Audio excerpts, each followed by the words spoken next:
After arguing with his boss and getting fired on the same day he's dumped by his longtime girlfriend, the protagonist sees his life completely fall apart. With no real options left, he decides to work as a ride-hailing driver.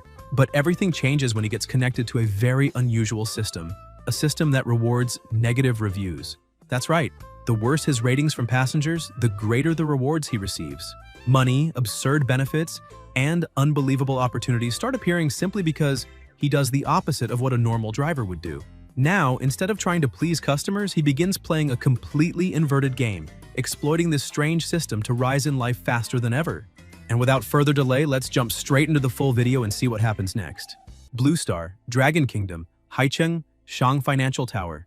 A young man was shouting at Zhang Jingyun, saying that he had planned that entire proposal by himself, so on what grounds was he denying him the credit and his commission? Jingyun kept mocking him, saying that this was because everything the young man had done belonged to the company, and the company listened to everything he said. The young man grew irritated, saying that apparently they were being unreasonable again, and if that was the case, staying any longer at that blood-sucking company would only make him an even bigger idiot. He walked out of Lex Luthor's office and went straight to his desk to pack up his things. His co-workers asked him not to act so impulsively because he knew what kind of person President Jingyun was.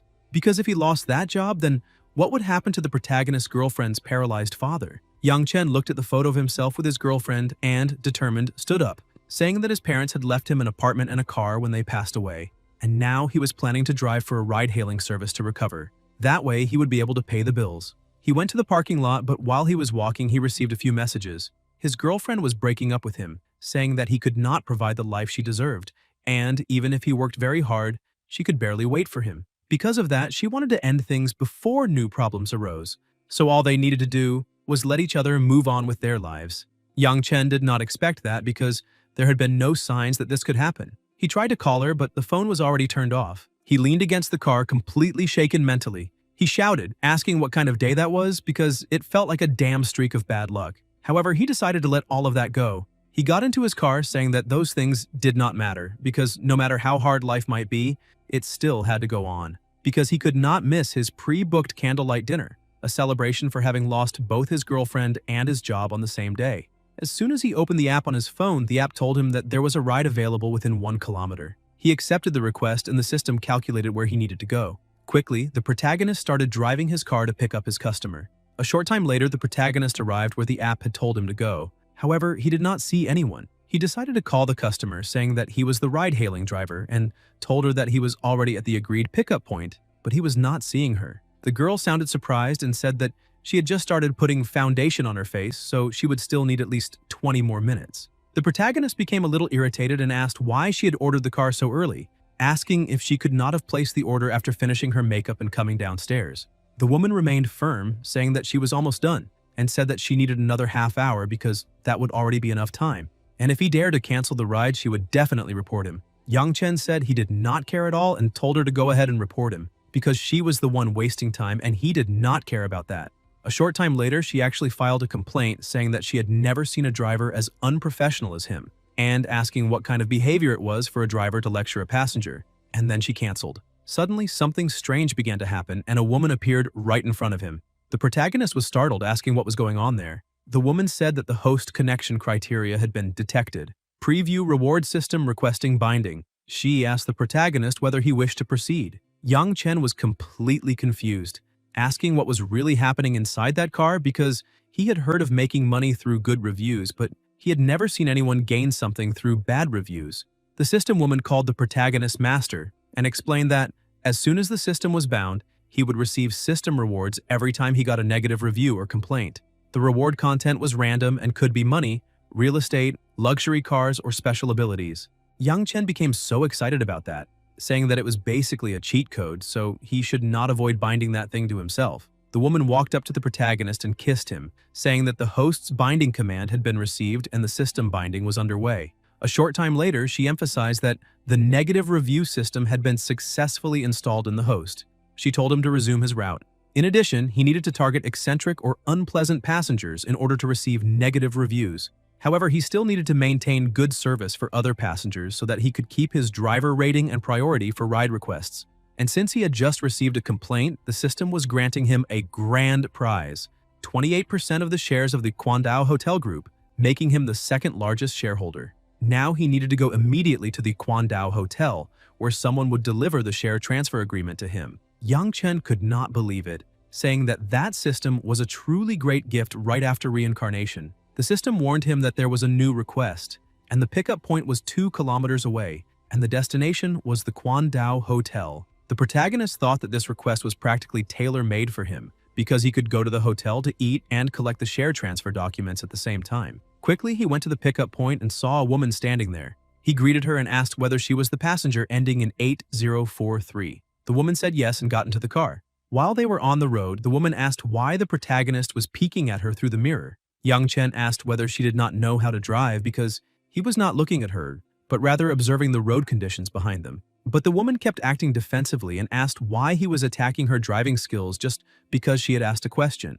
She emphasized that, in fact, he was the bad driver since he was going very slowly, but the protagonist decided to show that he was the real Max Verstappen. The woman became frightened, asking what he was doing and told him to calm down. Seeing that he was not slowing down, she screamed, saying that she was wrong and asked him to stop. She begged, saying that she really should not have said that and asked for help. But the protagonist kept accelerating and she screamed at him to slow down because she was very scared. Yang Chen asked who the big brother there was because if he had wanted to, he could have ended both of their lives. And that way she would learn to value her life a little more. And since he had taken very good care of her, she should call him Daddy. Completely terrified, she called him Daddy. And the protagonist said that she was a good girl and stepped on the brake. He said that they had just arrived at the hotel and asked her to get out. The woman got out of the car crying and trembling, saying that was intimidation and that she would leave a negative review and file a complaint right there. She could even call the police over reckless driving like that. The system appeared before him, congratulating him for receiving a negative review through pure skill. Because of that, the system would reward him with ownership of the Haicheng Finance Tower, and he needed to go there, to the management office tomorrow to collect the transfer deeds and property documents. He felt happy, thinking that this was the same building where he had worked, and this was a perfect opportunity for him to settle old debts and a few scores left behind. He entered the hotel and the woman who had been in the car with him felt annoyed, asking how he dared to follow her, acting as if he were above the law. But the protagonist told her not to flatter herself because he had already reserved a table. He showed his phone and the receptionist called him Mr. Yang, saying that the place at table 8 was reserved and that the staff would escort him there. In addition, she handed him a document saying that the manager had asked her to deliver it to the protagonist and that he needed to keep it safe. With everything settled, she said that she would show him to the table. The woman from earlier kept watching and thought that even if she had misunderstood that situation, she would not forgive him. A short time later at the table, a woman handed him a cup of tea, asking him to wait a little because the meal would be ready soon. The same woman walked past the protagonist and greeted a man, asking whether he was Zhang Long. The man said that he was and said that she must be Wang Jiayi, whom President Wang had introduced, and asked her to sit down. The protagonist merely watched, thinking that apparently they were there for a blind date. But suddenly, a man appeared with 2 women, and the protagonist laughed, saying that it was a huge coincidence. The blonde woman told the man that she had just seen a friend and would stop by to say hello. She walked over to Yang Chen and said that he was crossing the line, asking whether they could not simply end things like civilized people. So why was he trying to do that if he was there only to deliberately cause trouble? Yang Chen says he is already very bored because he has no interest in gold diggers like them, women in their 20s spending all day with men in their 40s or 50s, and he is ashamed that he ever felt anything for her and of thinking about what her parents are going through. She gets irritated. The man who is with her calls her Xinyi and asks what is going on. Xinyi feels embarrassed and tries to smooth things over, saying that it is nothing and telling him that they can go ahead and sit down because she will be there shortly afterward. But the man says that it does not look like nothing because apparently they are having a very unpleasant conversation. The man asks the protagonist who he is, and Yang Chen says that he is Zhao Feifei's ex-boyfriend and that she had just dumped him that very same day. He then asks when the two of them got together because apparently he might be a homewrecker. The man asks Feifei if that is true and she says no because she broke up with him a long time ago, but he keeps refusing to accept it. And she tried to break up with him again that day, but she never expected him to follow her there to frame her, and that is outright intimidation. Because of her fake crying, the man hugs her, saying that everything is fine and that it is not her fault and that she does not need to get angry over someone like that, because he will deal with that boy right away. The man looks at the protagonist and says that the way he has been harassing his girlfriend is very annoying. He asks the waitress to call manager Chung because he has something to say to him. Fei Fei tells the protagonist that he should leave, otherwise he will go through some hard times. Jie, who had been watching all of that, starts laughing, thinking that that boy is very strange, and now she wants to see how he plans to clean up that whole mess. Long asks Jie if she knows that man, and she says no, because he was only rude to her, and also used his bad mood as an excuse to threaten to get her into an accident and forced her to call him daddy before letting her go. And she had just arrived there, in his car, and gave him a 1-star rating the moment she got out. Long stands up saying that this is outrageous and that boy has gone way too far, and because of that he is going to get revenge right away. Jie asks him not to be so impulsive, but Long walks over there and tells the protagonist that Miss Wang had just arrived there in his car as a passenger and asks if he intimidated her. Yang Chen says that he did exactly that and asks whether he has a problem with it and who he is. Long introduces himself, saying that he is the blind date of that young lady and orders the protagonist to apologize to her right away and call him Grandpa. And maybe he will spare the protagonist's life. Otherwise, he will have him thrown out of there immediately. Yang Chen remains seated, calm, saying that that boy has a very big mouth and asking whose son he is. Long says that his father is the president of Tianmu Invest and that they are about to invest in the hotel. Therefore, he has enough power to make the hotel group put the protagonist's name on the blacklist and they would not dare say anything against it. Yang Chen says that if that is the case, then he would like to see how powerful those two can be in forcing him to leave that place. Suddenly, another person starts arriving and asks the manager whether he is there for dinner, and asks why he did not say anything. He also sees young master Zhang and points out that this is a lucky day to have both of them there at the same time, because they have brought a lot of glory to the hotel. The manager says that his girlfriend's birthday is today, and they decided to have dinner there, but her ex-boyfriend is being a complete leech and will not leave her alone, so they cannot eat in peace.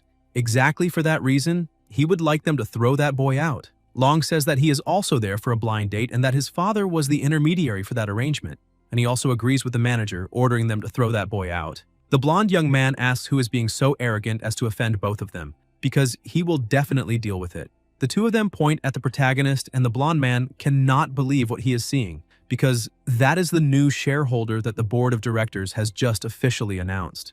The blonde young man asks security to remove manager Li and Long from there immediately and never let them enter the hotel again. The manager asks Chung if he heard that right because he is the supplier of vegetables and food for the hotel. Long also becomes irritated and tells manager Chung that he is going blind, asking if he no longer wants his family's investment. Chung walks up to the protagonist and says that he would like to formally introduce him. That is Mr. Chen, the newly appointed second-largest shareholder of the hotel group. Yang Chen says that Chung is a very sensible man. The three of them are stunned, asking if he really is the second-largest shareholder. Jie keeps looking at the protagonist, asking herself how the second-largest shareholder of the Quandao Hotel could be driving a ride-hailing car, and whether he could really be a rich kid experiencing ordinary life. And now it is explained why he had been so arrogant while speaking. Yang Chen tells manager Li that they no longer need his supply and also no longer want the Zhang family's investment. Fei Fei is crying, asking how much water must have leaked from her brain for her to break up with Yang Chen.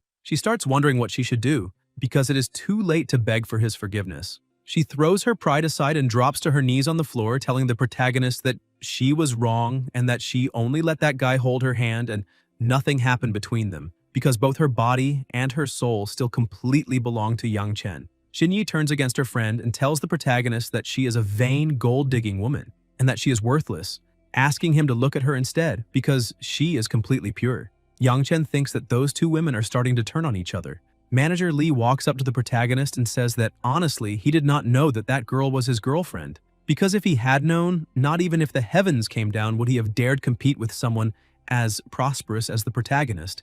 Yang Chen bangs the teacup on the table and asks the manager whether he's really going to keep taking so long to throw that trash out of there. Chung apologizes to his boss and calls security, ordering all of them to get out. Chung tells the protagonist that that boy is the son of the boss of Tianmu Invest. Yang Chen asks what kind of investment that is, pointing out that as long as he opposes it, there is no way the investment will pass through the board, and asks why the manager is so afraid of that arrogant boy. Cheng calls security and orders them to drag that brat out and put their names on the blacklist because they will never again be allowed to spend money within that group. Long points his finger at Cheng and tells him not to dare touch him because he needs to keep his head on straight. And he points out that Tianmu Investment would not even glance at a mere second-largest shareholder of the hotel. He walks up to the young lady and says that they need to leave to eat somewhere else. Yang Chen notices that he is not forgetting about that young lady even at a moment like that, and apparently he likes her. So if he can steal her away, he wants to see whether that guy will still act arrogantly. Yang Chen calls Jia, asking who said that she has to settle for only one blind date. He picks up a flower and walks over to her, saying that he brought flowers and asking why they cannot sit down and chat for a while. Because the joke he made in the car earlier seems to have frightened her a lot, and considering that, he would like to apologize in a more pleasant way. Jia thinks that she is there for a blind date with a rich guy, so why can she not choose someone handsome with personality? She eventually gives in and says that it is fine because she can see that the protagonist is being sincere, so she will give him a chance to make up for the situation. Long becomes furious and asks if she knows what she is doing because he got into that fight with the protagonist because of her, and now she is simply humiliating him. Jia corrects Long, saying that he was never thinking about her at any point, but rather about his own pride. Because she never asked him to get into conflict with Mr. Young, he decided to do that to show off and ended up getting burned badly. Long says that it is fine because, in fact, he does not dare touch Yang Chen, but he can still hurt her. He points out that if she sits down and eats with him now, she will be humiliating him, and she had better think about the consequences. Yang Chen touches her shoulder and leads her to the table, saying that it is fine. With politeness and chivalry, he asks her to sit down and eat in peace, because if any fly buzzes near her, he will chase it away.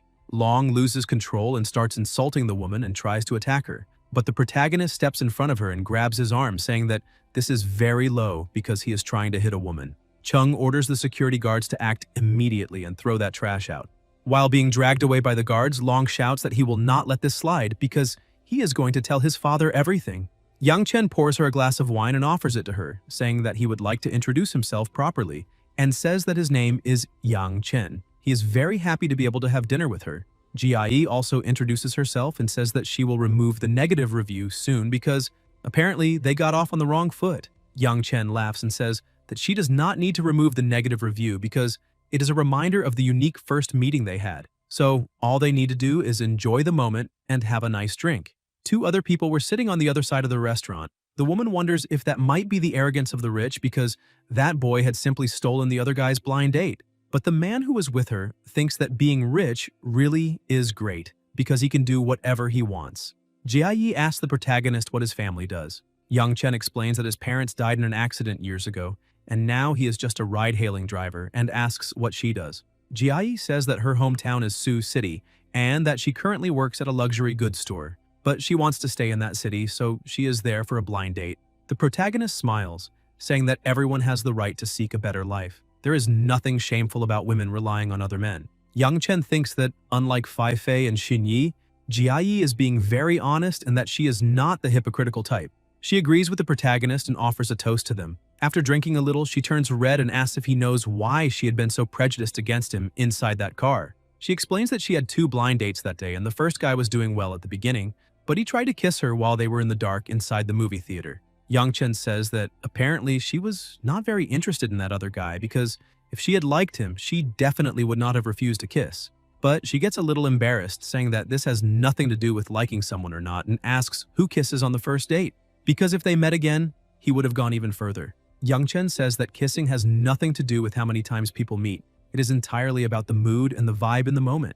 As long as the mood is good and the feeling is there, people can even go all the way on the first date.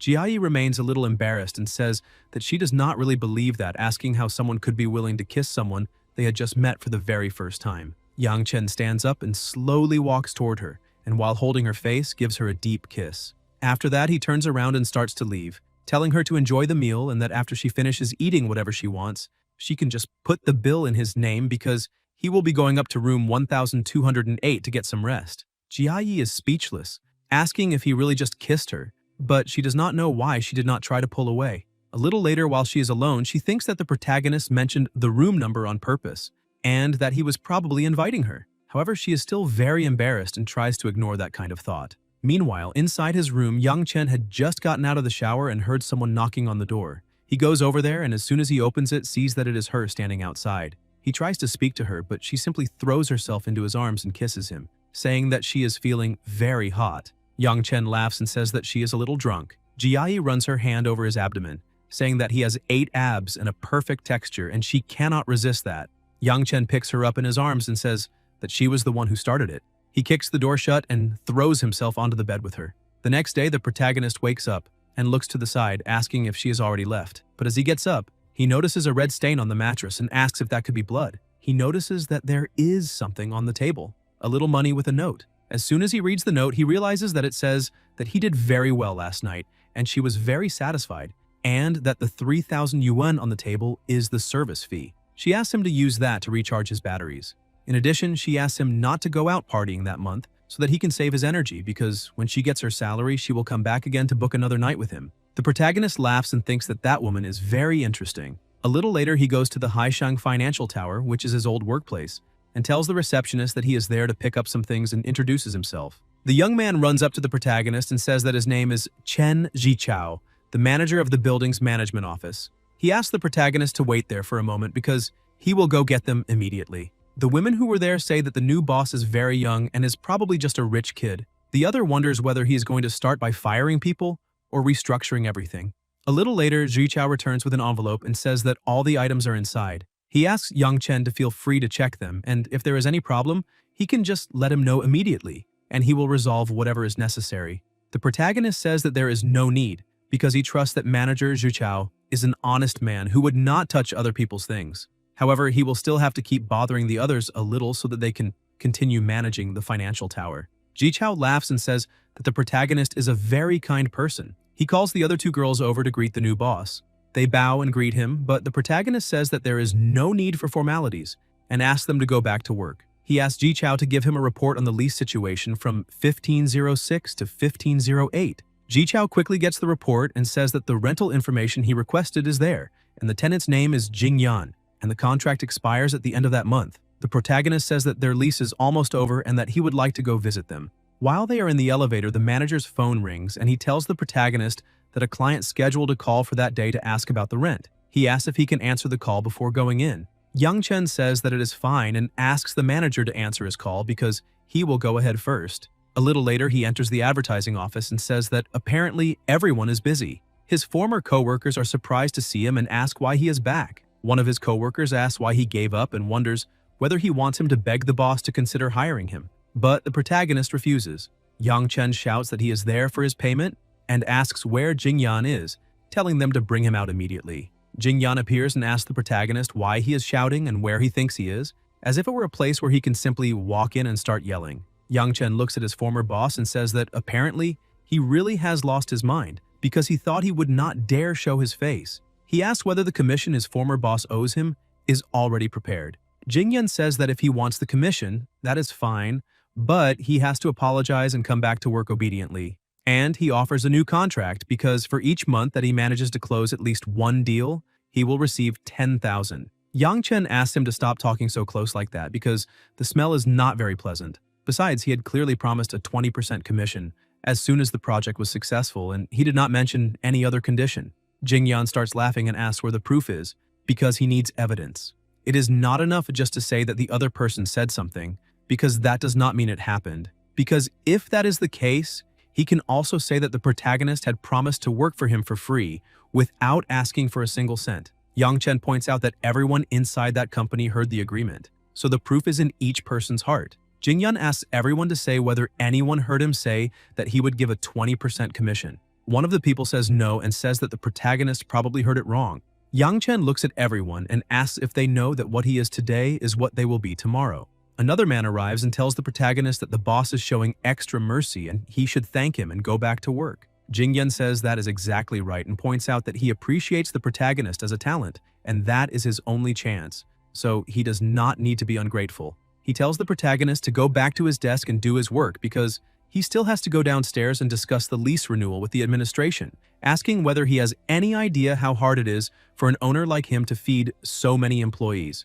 One of the bootlickers tells the boss that that is exactly right, because everyone should be grateful to the boss for providing a platform to show their talents. Yang Chen says that this is twisted logic, because he is there to work and make money. If he does not receive the payment he is owed, then why should he be grateful? And in fact, those who have no shame are invincible. He points out that he recorded everything his boss said and will file for arbitration right away, because he refuses to believe that the law cannot deal with people like him. Jingyan orders everyone to lock the doors and grab that phone immediately. One of the employees agrees with his boss and locks the door from the outside. The manager had only been watching and asks why they locked the door and whether the new boss might be in some kind of trouble. Jingyan points at the protagonist, ordering him to delete the recording right away, because only then will he be able to leave that place. Jingyan smashes a computer and says that everyone saw that the protagonist destroyed that computer, so his salary has been completely forfeited. Yang Chen says that his recording is still running and his former boss knows that he just admitted that it was captured. Besides, Jingyan probably does not know what cloud backup is, because even if he deletes it from his phone, there is still a copy stored online. Jingyan says that the protagonist is truly filthy for secretly recording him and asks whether he has no shame. The blue-haired guy asks his boss why they need to waste words on that trash because all they have to do is use brute force and destroy the backup too. And when they are done, they will just say that he came there to wreck the office and they had to subdue him. Suddenly, someone knocks on the door. Jingyan opens the door and asks the manager why he is there in person, since he points out that he was just about to go downstairs to discuss the lease renewal with him. Zhu Chao says that he is looking for Boss Yang and asks why they were locking the door in broad daylight and whether it is possible that they did something to the new boss. Jingyan gets a little confused by the conversation and asks who this new boss is that he is talking about. Ji Chao asks who else it could be and points at the protagonist, saying that he is standing right there. Yang Chen is the new owner of that building and asks if Jingyan is really trying to deceive the new boss. Jingyan remains confused, unable to believe what was happening. The manager walks into the office and asks the protagonist what happened there, pointing out that he is very sorry for the delay because he should not have answered that phone call. Yang Chen says that it is fine because he arrived at just the right time. Jingyan asks the manager again what he means by a new boss. Ji Chao says that he will formally introduce him to everyone and points out that he is Boss Yang, who just bought Haishang for 2 billion, and now he is the person who has complete power over everything there. The people are completely shocked, asking if he really spent 2 billion to buy that place, because if that is true, why was he working there before? The former boss thinks that that boy quit yesterday and bought the whole building, and it is obvious that he is out for revenge. The thug walks up to the manager and asks whether it is possible that he is mistaken, and maybe he just has the same name as the new boss. Ji Chao shouts at the blue-haired guy, asking if he is implying that the manager is blind because it is obvious that he knows who his new boss is. Jingyan quickly changes his attitude and takes the protagonist's hand, asking him not to be angry because all of that was just a misunderstanding, and admits that he was wrong and deserves to be punished. He says that he will pay double the salary he owes the protagonist, and they can simply leave all those unpleasant things in the past. Ji Chao hears that and asks his new boss if he worked there before, and that guy withheld his pay. The protagonist says yes. Ji Chao points at Jingyan and says that his contract is very clear. He must operate legally and in good faith, otherwise they will have the right to terminate the contract and demand triple the rent as compensation. And surely he has not forgotten that clause. Yang Chen says that if there is a clause like that, then it is good for the manager to watch that recording first. As soon as he presses play, it shows Jingyan saying that if the protagonist wants his salary and commission, that is fine. But he needs to come back and work obediently, and for every month he closes at least one deal, he will receive 10,000 more in pay. Jingyan tries to smooth things over, telling Yang Chen that there is no need for them to burn bridges, and once again offers to pay triple the commission if he deletes the recording, and then they will be even. The protagonist says that there is absolutely no need for that, because he only wants what is rightfully his and does not want a single cent more. He starts to walk out of the office and tells the manager that he will leave that situation for him to handle. However, he needs to make sure that the outcome is satisfactory. Ji Chao asks his boss not to worry because he will handle it perfectly. Jingyan steps in front of the protagonist, saying that he has already been humiliated and admitted defeat, and asks why he needs to act so cruelly, asking if he really cannot leave him a way out because, as the protagonist knows, one day he may fall into his hands again. Yang Chen points out that he is the kind of person who never leaves a way back and that if he worried about things like that, how could he have quit that place? Jingyan asks if it is really going to be like this, if there is no room for negotiation. Yang Chen asks what qualifications his former boss has to negotiate with him now. Jingyan gets irritated and tells everyone to listen carefully because whoever grabs the protagonist's phone will receive 50,000 as a reward, but none of them dare to stand up. Jingyan offers 100,000 if they grab the phone and says they will have their salary doubled. Yang Chen laughs and asks Jingyan if he thinks his words still have any credibility, because the protagonist had closed the deal fairly and he refused to pay the commission he owed. So how does he expect people to truly believe that they will receive what was promised after grabbing the phone? Jingyan keeps getting more and more irritated. The manager notices this and makes a call, ordering all the security employees to be summoned immediately and sent to the building right away. 10 minutes later, the two female employees from before notice a huge commotion and ask what was happening. The other says that nobody knows because all the security guards are there, and apparently Jingyan offended someone very powerful. As soon as all the security guards gather nearby, the manager says that now he would like to see who dares threaten the boss again. Jingyan is paralyzed with fear, seeing that there is absolutely nothing he can do. Yangchen says that he needs to leave and tells the manager to finish that immediately. The manager asks him not to worry because he will take care of it. Before leaving, the protagonist tells everyone that arrogant man named Jingyan is completely finished and that while he is settling things, all of them should hurry and collect what that guy owes them, because now is the time for revenge. Otherwise, once he is dismantled and goes bankrupt, they will not receive a single cent. The people start speaking up, saying that guy constantly forced them to work overtime and never paid them. Besides making them sign contracts with the finance department, even the employee who had been on Jingyan's side turns against him, agreeing with some of the others and saying that many times he deducted from their salary for no reason. Jingyan asks whether Li Yuan is really going to kick him while he is down. Li Yuan says that he firmly stands against injustice and has hated him for a long time, but did not dare resist because he had to make money. And now boss Yang Chen has provided the help they needed, so they can report that abuse. The protagonist thinks that bootlicker is a two-headed snake. Quickly, the advertising office was shut down. While packing his things, Jingyan tells the protagonist that he managed to ruin everything and therefore will not live comfortably. Yang Chen says that Jingyan destroyed himself and does not need to blame anyone else for that, and that this world is ruled by laws, and just because he is the boss does not mean he can do whatever he wants. Before all the employees left that place, the protagonist asks everyone to listen carefully and points out that he is planning to open an advertising company there and will use that office, and asks whether anyone would like to join him. Some people raise their hands, saying that they are in. Li Yuan also tries to be part of it, but the protagonist walks up to him and says that until now he had been Jingyan's loyal lackey, so why is he now trying to jump onto another boat? And orders him to get out of there immediately because he is not welcome in that place. Li Yuan throws himself on the floor and calls the protagonist's boss, saying that if he goes with him to file a labor arbitration complaint against that filthy man, maybe they can forget about it. Yang Chen points out that even if Li Yuan killed Jingyan, he still could not accept him there because he has no financial results, and there is no way he can keep a person like that. He kicks Li Yuan out, telling him to get out of there already. Yang Chen walks over to the other employees who were waiting and says that it will take at most half a month before they can return to work, and from that point on, Xu Xiaoli will be the manager, and if they have any problem, they can go directly to her. Xiaoli is surprised by that, but the protagonist continues explaining that they can consider it a short break and they can go home, get some rest, and wait for the notification to come back and start working. Xiaoli walks up to the protagonist and asks if he really wants her to be the manager, because she has no experience at all and does not know whether she can do it. Yang Chen says that it does not matter if she has no experience. As long as she can learn properly, that is what really matters. Xiaoli is happy and tells him not to worry because she will definitely listen to everything he has to say and will study as much as possible to learn everything necessary. All of them bow to the new boss, thanking him for the job opportunity. Yang Chen says goodbye to everyone and thanks them all for their hard work. Back in the parking lot, he says that he finally got his revenge and now needs to get back to work. He gets into his car, opens the app, and the system tells him that he has a new ride. The destination is only 500 meters away. He thinks he is already on the way and would be a fool not to accept it. As soon as he arrives, he sees two people standing there. He notices that the woman looks a lot like his college classmate Wang Lixin and wonders what the odds are. She gets into the car and feels a little happy to see that the protagonist is there. Yang Chen says that this is a huge coincidence and asks if she went out on a date with her boyfriend. She says that she will introduce her boyfriend named Zheng Jiankun. She also introduces the protagonist to her boyfriend, saying that he is her college classmate and, back at the university, he was the top student and the heartthrob of the campus.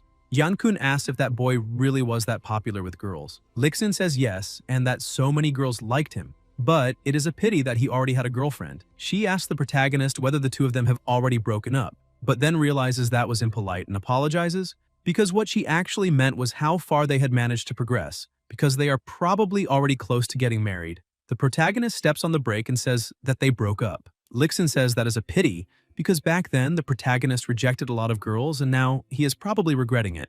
Yang Chen looks at her and says that he just rejected her too, and asks whether there is any need for her to ask that kind of question. Lixin says that that is not what she meant and that, in fact, she has to be grateful that he had no interest in her and rejected and publicly insulted her back then, because otherwise she would be living a miserable life with him by now. Jian-kun asks if the protagonist really insulted her, and she says yes because she confessed to him when she was 19, and he could have rejected her, but he had no right to insult her directly.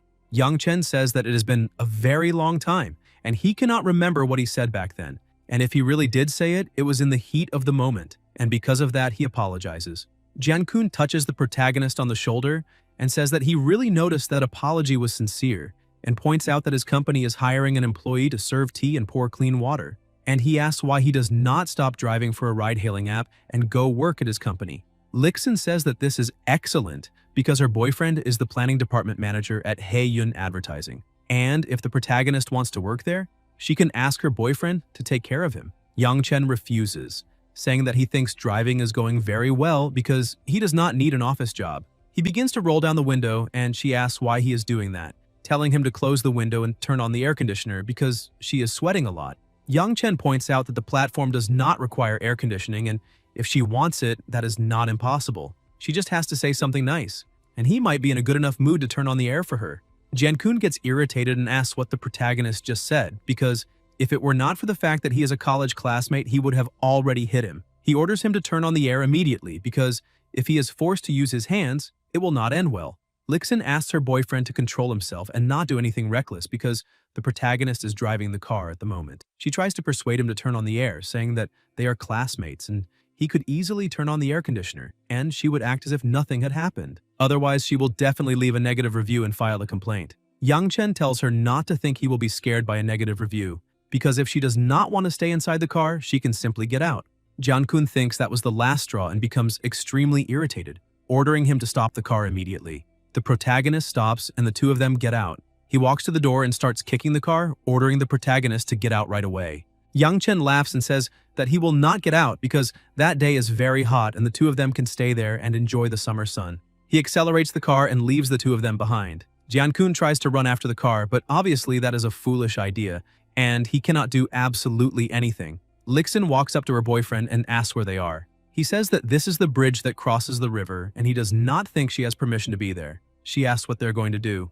Jian-kun takes out his phone and says that he is going to leave him a negative review and call to report him, to make sure he ends up completely unemployed. Meanwhile, somewhere else inside the car, the system tells the protagonist that he has a new negative review and congratulates him. With that, he obtained a negative evaluation through pure skill, and the system reward was 2 million in cash. He thinks that being exposed to the midday sun on the river bridge should not be very pleasant. He receives a message from Lixin asking him what is going on and why he went to drive for a ride-sharing company, and simply left her on the bridge. He says that he will explain everything so there are no more misunderstandings. He points out that he quit a few days ago and is driving to fill the gap, and if she thinks it is shameful for her classmate to be a driver, she can feel free to pretend she does not know him when they meet in the future.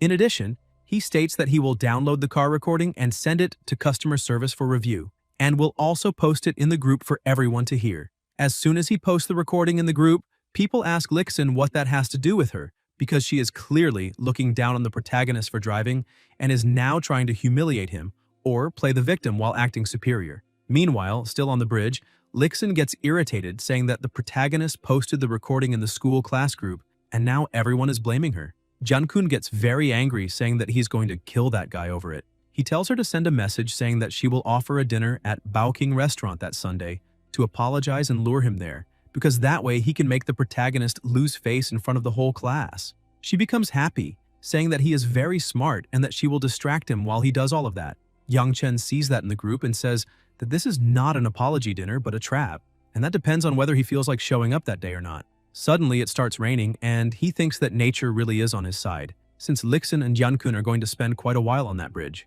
A little later he arrives to pick up another passenger and gets in touch. But the woman says that it is raining very hard and there is no way she can get to the car, and asks whether the protagonist can go pick her up. He says that it is fine and that he will go get her, and asks if she is Miss Zhang.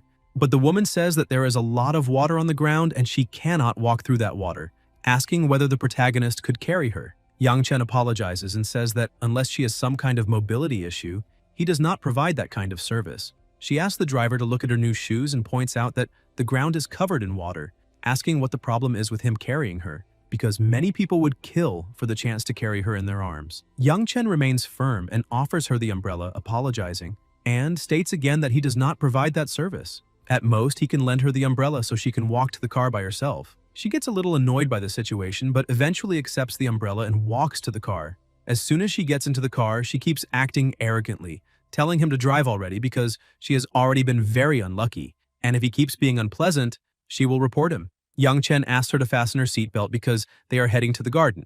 A little later, they arrive at the destination, and the protagonist says that they have already arrived and she can take her belongings and get out of the car immediately. But she says that there is not the slightest chance she will do that because there is too much water on the ground and she already got her shoe dirty earlier. So she cannot go back by herself and he needs to drive the car up to her floor. Young Chen points out that this is a car and not an airplane, so how could he possibly take her up to her floor? He points out that he already brought her to the entrance of the building and she only needs to get out and take a few steps. The woman shouts, saying that she does not care because he works in the service industry and needs to make sure that she is satisfied.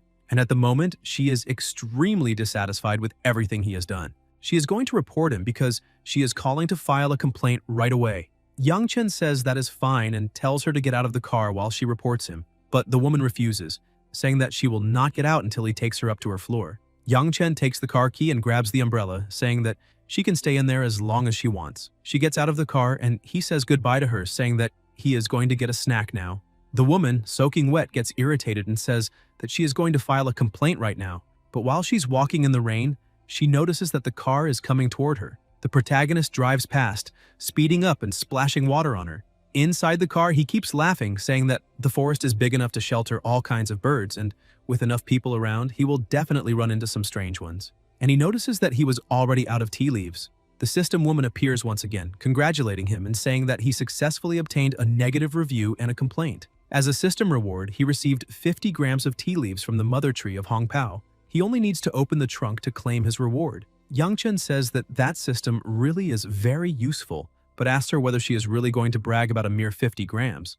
The woman tells her master that he probably does not realize it, but that tea is worth more than gold. In previous auctions, 20 grams cost more than 200,000, and today it is such a rare treasure that he cannot even buy it with money. Young Chen is surprised to find out that it really is that expensive. He stops the car and goes to the trunk, thinking that that small bag is worth more than 200,000, and that is a little extravagant. He smells it and says that it is very good and thinks that, in any case, he has 50 grams, so he will brew some to see whether it really tastes that good. The system appears again, saying that it detected an additional negative review from a passenger and that the critical hit reward has been activated. He obtained a house in Riverside number 1. He needs to go there and stay at the house tomorrow morning to wait for the courier. The property rights documents, the keys, along with other items, will be delivered to him. While savoring his tea, he thinks that a house in that place, which was considered the king of buildings at that time, was worth at least 500 million. And that additional negative review was a stroke of genius.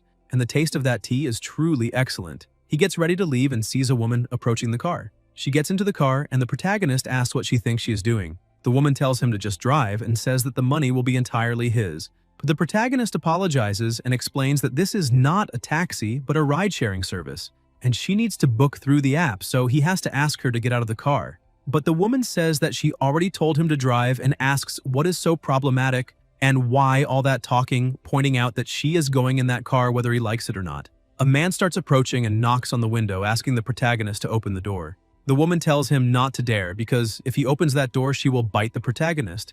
Young Chen asks if she knows that guy, but she says no. He lowers the window and asks the guy if he knows that girl. The man, irritated, says that that is nonsense because that is his girlfriend, so how could he not know her? The woman, irritated, asks who there is his girlfriend and points out that they were only talking on a blind date, so when exactly did she become someone's girlfriend? The man gets angry, telling Chiani that her father owes his family 5 million and that guy used her as collateral, so why is she pretending to be clueless?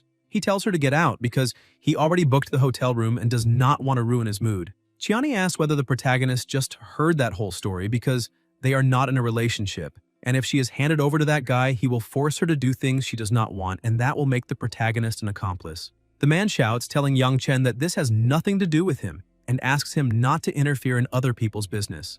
Young Chen asks Gianni why she does not call the police because he is only a rideshare driver and does not want to get involved in that kind of conflict. She gets irritated, asking why he is so cowardly and pathetic, absolutely useless. Young Chen asks why he is the coward because her father should be the biggest coward of all, and he has no connection to her and no obligation whatsoever to protect her. because if she needs help, she just has to call the police.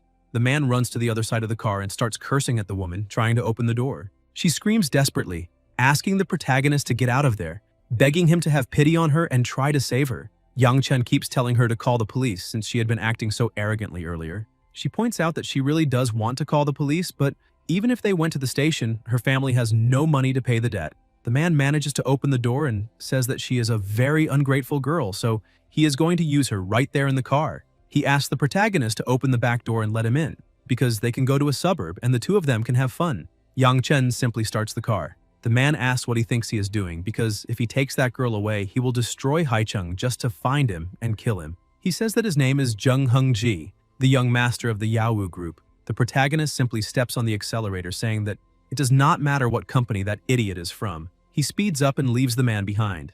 But he gets into his own car, saying that he is going to settle the situation. Qiani completely changes her attitude, saying that the protagonist is a very handsome and manly person. Yang Chen points out that flattery will not work on him because he is not interested in her and will leave her up ahead, and she can get another car to go home. However, Heng Zi appears with his car, trying to cut the protagonist off, telling him to stop because he is warning him that this is stupidity. Qiani gets even more frightened, saying that that guy is chasing them and now she cannot be left behind. The protagonist jerks his car to the side, causing Heng Zi to lose control. She is impressed, saying that he finally crashed. Yang Chen stops at the bus stop and tells her to get out of the car immediately. But Qiani says that she will give him a chance, saying that if he takes her home, she will give him her first time, because that is still better than being taken by that idiot. Yang Chen gets irritated, saying that he is getting the feeling that she is trying to set him up, and tells her to get out of the car immediately. She gets out of the car, calling him a coward again, saying that he is a very blind idiot. He goes to his new house by the river,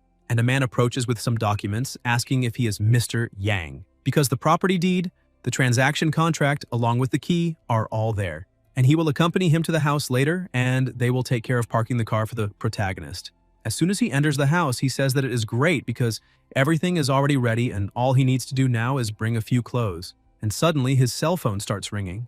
The person says that he is the hotel board secretary and needs him to appear at the headquarters meeting tomorrow at 3 in the afternoon. The next day, the protagonist goes to the hotel and apologizes for being late and introduces himself, saying that it is an honor to meet all the shareholders. The man smiles and asks the protagonist to sit down, and points out that he did not expect the new second-largest shareholder to be so young because he thought he would be a little older and more experienced. The young man introduces the group president named Li Wanhong and the head of Tianmu Invest named Zhang Wu. He points out that the topic of that day's meeting is Tianmu's capital injection into the Quandao hotels.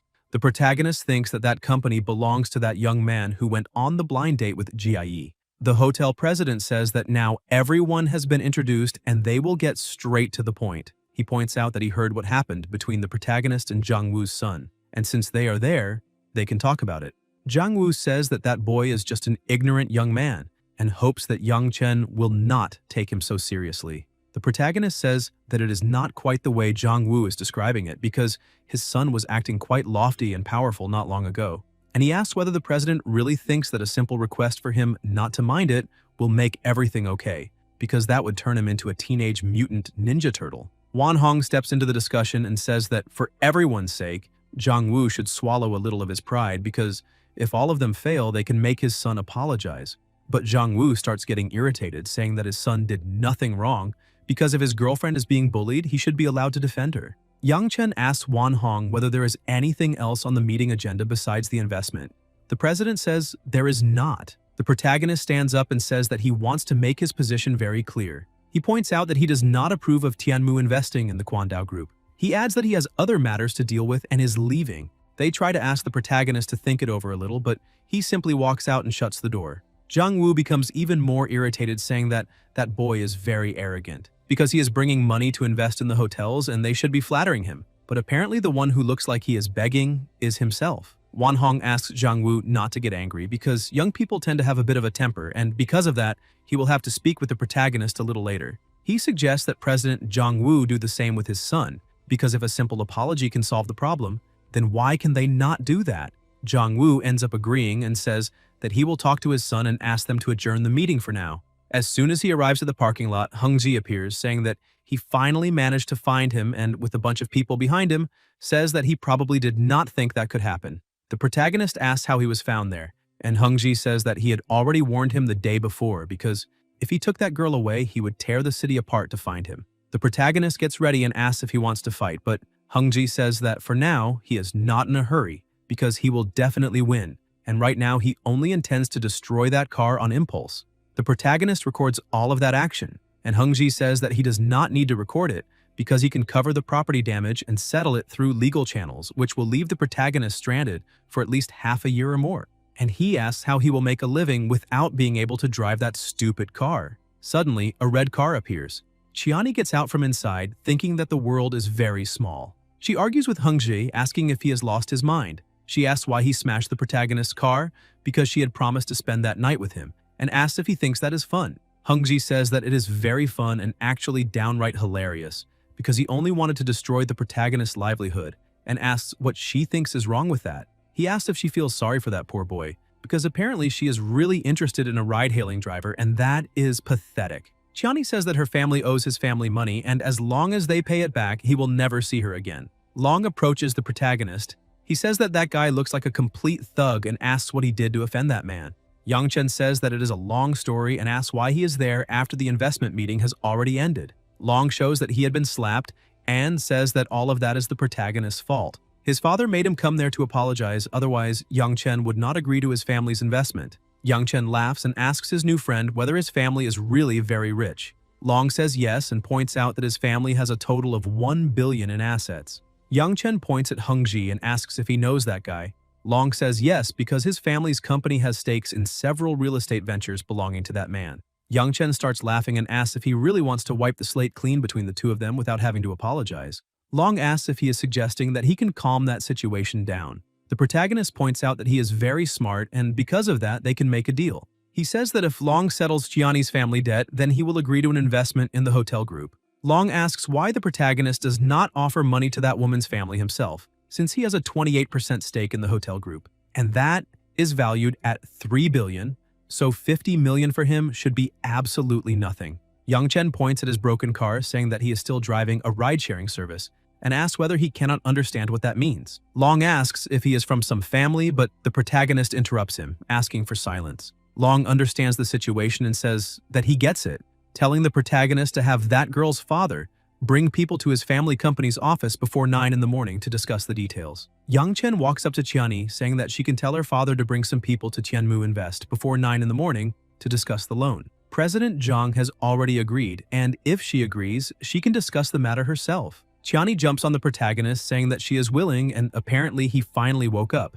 because she had thought her long legs would not be enough for him. Hung-ji gets confused and asks Long why that is happening, and asks if his family is lending money to that woman's family, and apparently Long is working against him. Long takes a deep breath and says that he is not working against anyone, and points out that the protagonist is the second largest shareholder of the Kwandao Group, and they have been working on that group investment for more than a year and cannot let all of it collapse. Hung-ji is surprised but refuses to believe it, saying that Long must be mistaken, because how can a ride-hailing driver actually be the second largest shareholder of the Kwandao Group? Long asks Hung-ji if he finally understands what is going on there. Hung-ji drops his baton to the ground and says that now he is completely lost, because the protagonist is probably descended from some important family and is gaining experience there. One of his lackeys walks up to his master and asks what they're going to do, because he provoked the young master of an important family, and now they need to take responsibility for that. Hung-ji realizes the stupidity he just committed, grabs a cigarette and walks over to the protagonist, saying that he is the second largest shareholder of the Kwandao Group, and asking why he did not say that earlier, because if that had been said earlier, he might have made a slightly smaller mistake. Yang-chen asks Hung-ji if he thinks everyone is like him, desperate for the whole world to know that he is Zhang Yao's son. Suddenly, 2 officers appear asking what is going on there and who called the police. Chiani says that she made the call because someone smashed her friend's car. Hung-ji's friends say that they were the ones who smashed the car, however, they only did it because Hung-ji ordered them to. One of the officers walks over to Hung-ji and asks him to explain himself and say exactly what is going on and why he destroyed someone else's vehicle. Hung-ji acts arrogantly, saying that his name is Zhang Hung-ji and that he is Zhang Yao's son, president of the Yao Group. The officer asks whether he is willing to offer compensation voluntarily. Thinking he has the upper hand, he says that he can pay for the damages, but first, he would like it to go through a judicial ruling. The officer asks if he is stupid, and explains that If that situation reaches that point, a judicial ruling will not be something that can be settled only with money. Deliberately damaging someone else's property above 5,000 reaches the threshold for a crime, and he asks if he understands. Hung-ji keeps saying that his father is Zhang Yaowu, but the officer cuts him off, saying that it does not matter who his father is.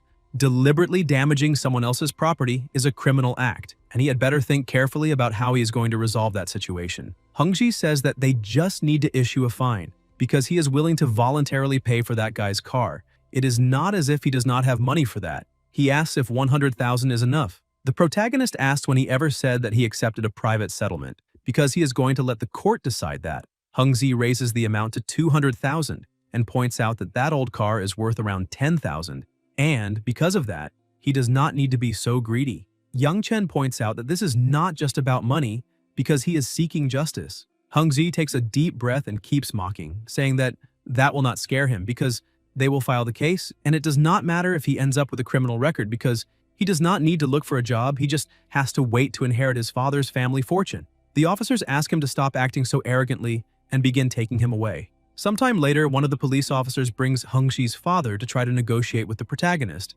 As soon as that guy's father arrives, he asks the protagonist to name a number. Young Chen starts laughing, saying that he really is that idiot's father and thinks he can solve problems in exactly the same way. And not a single apology comes out of anyone's mouth. He points out that he is not comfortable with that kind of situation and will take this all the way to court. Yao Wu offers 500,000, but the protagonist shouts at him, saying that he already said it is not about the money and asks if they cannot understand simple language. Yao Wu throws a 1 million check onto the table, saying that he cannot go any higher than that because if his company were not in a critical situation with its public listing, he would not be speaking so politely to the protagonist. So he should be grateful. Yang Chen simply ignores him and asks the officer if he can leave now. The officer says that it is fine, however he needs to sign that non-mediation agreement so they can proceed through legal channels. Yang Chen signs the document, but Yao Wu asks him to leave others a way out, because that way he will find it easier to get ahead in the future. He points out that the protagonist is still young, so he does not need to restrict his own path. Yang Chen asks if he is done saying all that absurd nonsense because he needs to go. He thinks that he has been dealing with threats from debt collectors since he was 15, and that guy really thinks his little threats will work. As soon as he finishes dealing with everything, he turns his back, saying that he will see him in court. Yang Chen goes to another office, and a woman says that the property photos have been taken and the keys are there. She asks whether he has any opinion on the price, but the protagonist says no, and that they can set the price based on current market trends. He says that now the house is in her hands, and if any problem comes up, she just needs to get in touch. As he walks, he points out that he needs to buy a car as soon as possible, because he cannot let that interfere with his ride-sharing business, and maybe he can buy an electric vehicle. The system woman appears again, saying that the system detected that he received additional negative feedback and the critical damage reward has been activated. Yang Chen laughs and asks what kind of treat it will be this time. The system woman kisses him and congratulates him, saying that he received a limited edition luxury car. The exterior of the car looks like a standard sedan, perfect for his ride-sharing business. While kissing him, she tells him to go to the underground parking garage to pick up his vehicle. Then the protagonist takes the key, saying that the system really is very generous. He thinks that he was going home to rest, but apparently it is time to fight again. While he was enjoying a wonderful feeling, sitting by the river behind his house, a woman was watching. A subordinate walks up to her and says that dinner is ready. She is She Yinong, the owner of the house next door. She asks her subordinate if she managed to find out anything about the owner of the neighboring house, just as she had requested. The maid says that she asked the security guard, and the guard said that he is the new owner, but he is very young and drives a very simple car and does not seem that rich. Yinong thinks that that boy is very low-key and wonders whether he could be the young master of one of the major families. She asks Aunt Lan to bring 2 bottles of wine and pay that boy a visit, but she cannot be too obvious while investigating his background. She only needs to say that they are from house number 8. A little later, Lan rings the protagonist's doorbell. He answers the door and asks if there is anything she needs. She introduces herself, saying that she is the housekeeper of house number 8 across the street, and she says that her mistress prepared a small gift and asked her to deliver it as a welcome greeting. Yang Chen says that they are very kind and asks if he may know the name of the mistress who sent it. Lan says that her mistress's name is She Yinong and asks how she may address the protagonist. He introduces himself, saying that his name is Yang Chen, and says that her mistress is very thoughtful and invites Lan to come in for a while. But she says there is no need and thanks him for the invitation, because she is only there because her mistress told her to pay a visit. since they are neighbors and can look after one another. She asks the protagonist to go get some rest because it is already late and says that she will come again. Back at her house, Yunong asks Lan how it went. The housekeeper says that the protagonist is definitely a young and very handsome man, which means that he must be descended from some powerful family. She points out that she left the gift and came straight back home, so it will not be long before he goes there to return the gesture, so she can relax and wait for that moment to arrive. Yunong says that she has always trusted Lan's work. It is getting late and she asks Lan to go rest a little. The protagonist looks at the clock and thinks that it is still very early, so he can go out and drive for 2 more hours before coming back to sleep. He goes to the movie theater and picks up 2 more passengers. He welcomes the 2 of them and asks them to fasten their seatbelts. The woman is a little rushed, saying that she is a university student of finance and economics, and asks if he can get to the women's dormitory gate before 10:30. Yang Chen points out that the navigation says it is 15 kilometers away, which will take at least 20 minutes, and that will be very difficult. The boy who is with her pleads with him, because his girlfriend's dorm closes at 10:30, so they need help. But the truth is that the boy had planned all of that, because he deliberately dragged things out until that hour, because if he managed to make her sleep outside the dorm, then maybe he could take things one step further that night. Yang Chen steps on the accelerator and says that he will do his best, asking the 2 of them to hold on tight. The girl is happy and thanks him, but the boy is not very happy about that, saying that if he cannot get them to the destination before 10:30, they will not pay and he will have to take them back. The girl asks her boyfriend what he's talking about, but her boyfriend tries to calm her, saying not to worry because he is only trying to scare the driver so that he will drive faster. Yang Chen tells them not to worry because he already promised, so he will definitely keep his promise. Because he also graduated from the University of Finance and Economics, so he knows all the entrances like the back of his hand, and at most, he can get to the destination in 15 minutes. The girl is impressed and asks what department he is from and what the protagonist's name is, introducing herself as Lin Xiaoyu. She points out that she is an English student and that this is a great coincidence, because she did not expect to run into a senior from her university in a ride. The protagonist laughs and says that his name is Yang Chen. The system says that the protagonist has deviated from the route and is recalculating. The girl's boyfriend starts shouting, asking where he is driving and why he changed direction. Yang Chen explains that if they took the main entrance according to the navigation, they definitely would not make it in time. So using the shortcut saves 5 minutes and will ensure that she reaches the dorm gate at the right time. The boyfriend gets a little discouraged, but Zhao Yu points out that apparently he really does know the roads well and asks if they can add each other on WeChat because they could contact him directly if they need a ride in the future. A little later, they arrive at the University of Finance and Economics.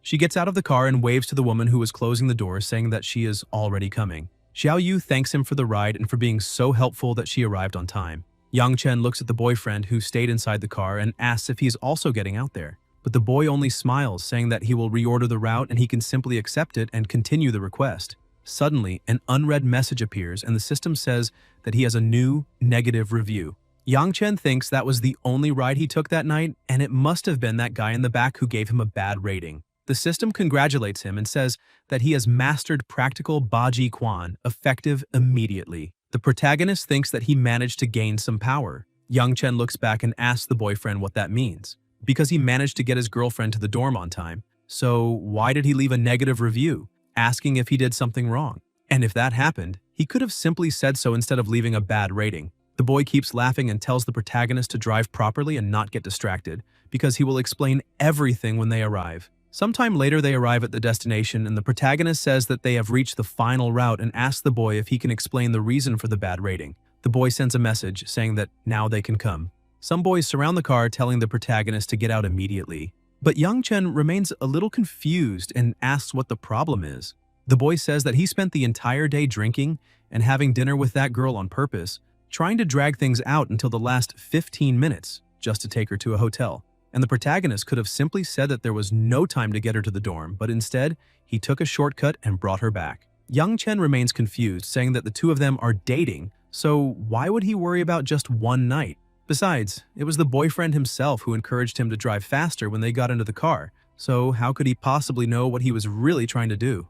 The boy gets out of the car and kicks the protagonist's side mirror, saying that he ruined the plan and now needs to get out of the car. Yang Chen thinks that he has just learned Baji Quan, so taking care of a few idiots should not be a problem. He gets out of the car and the young man says that he actually dares to step out, but that is fine, and orders everyone to finish this quickly so they can go get some skewers. But before they started fighting, the protagonist asked them to wait a minute.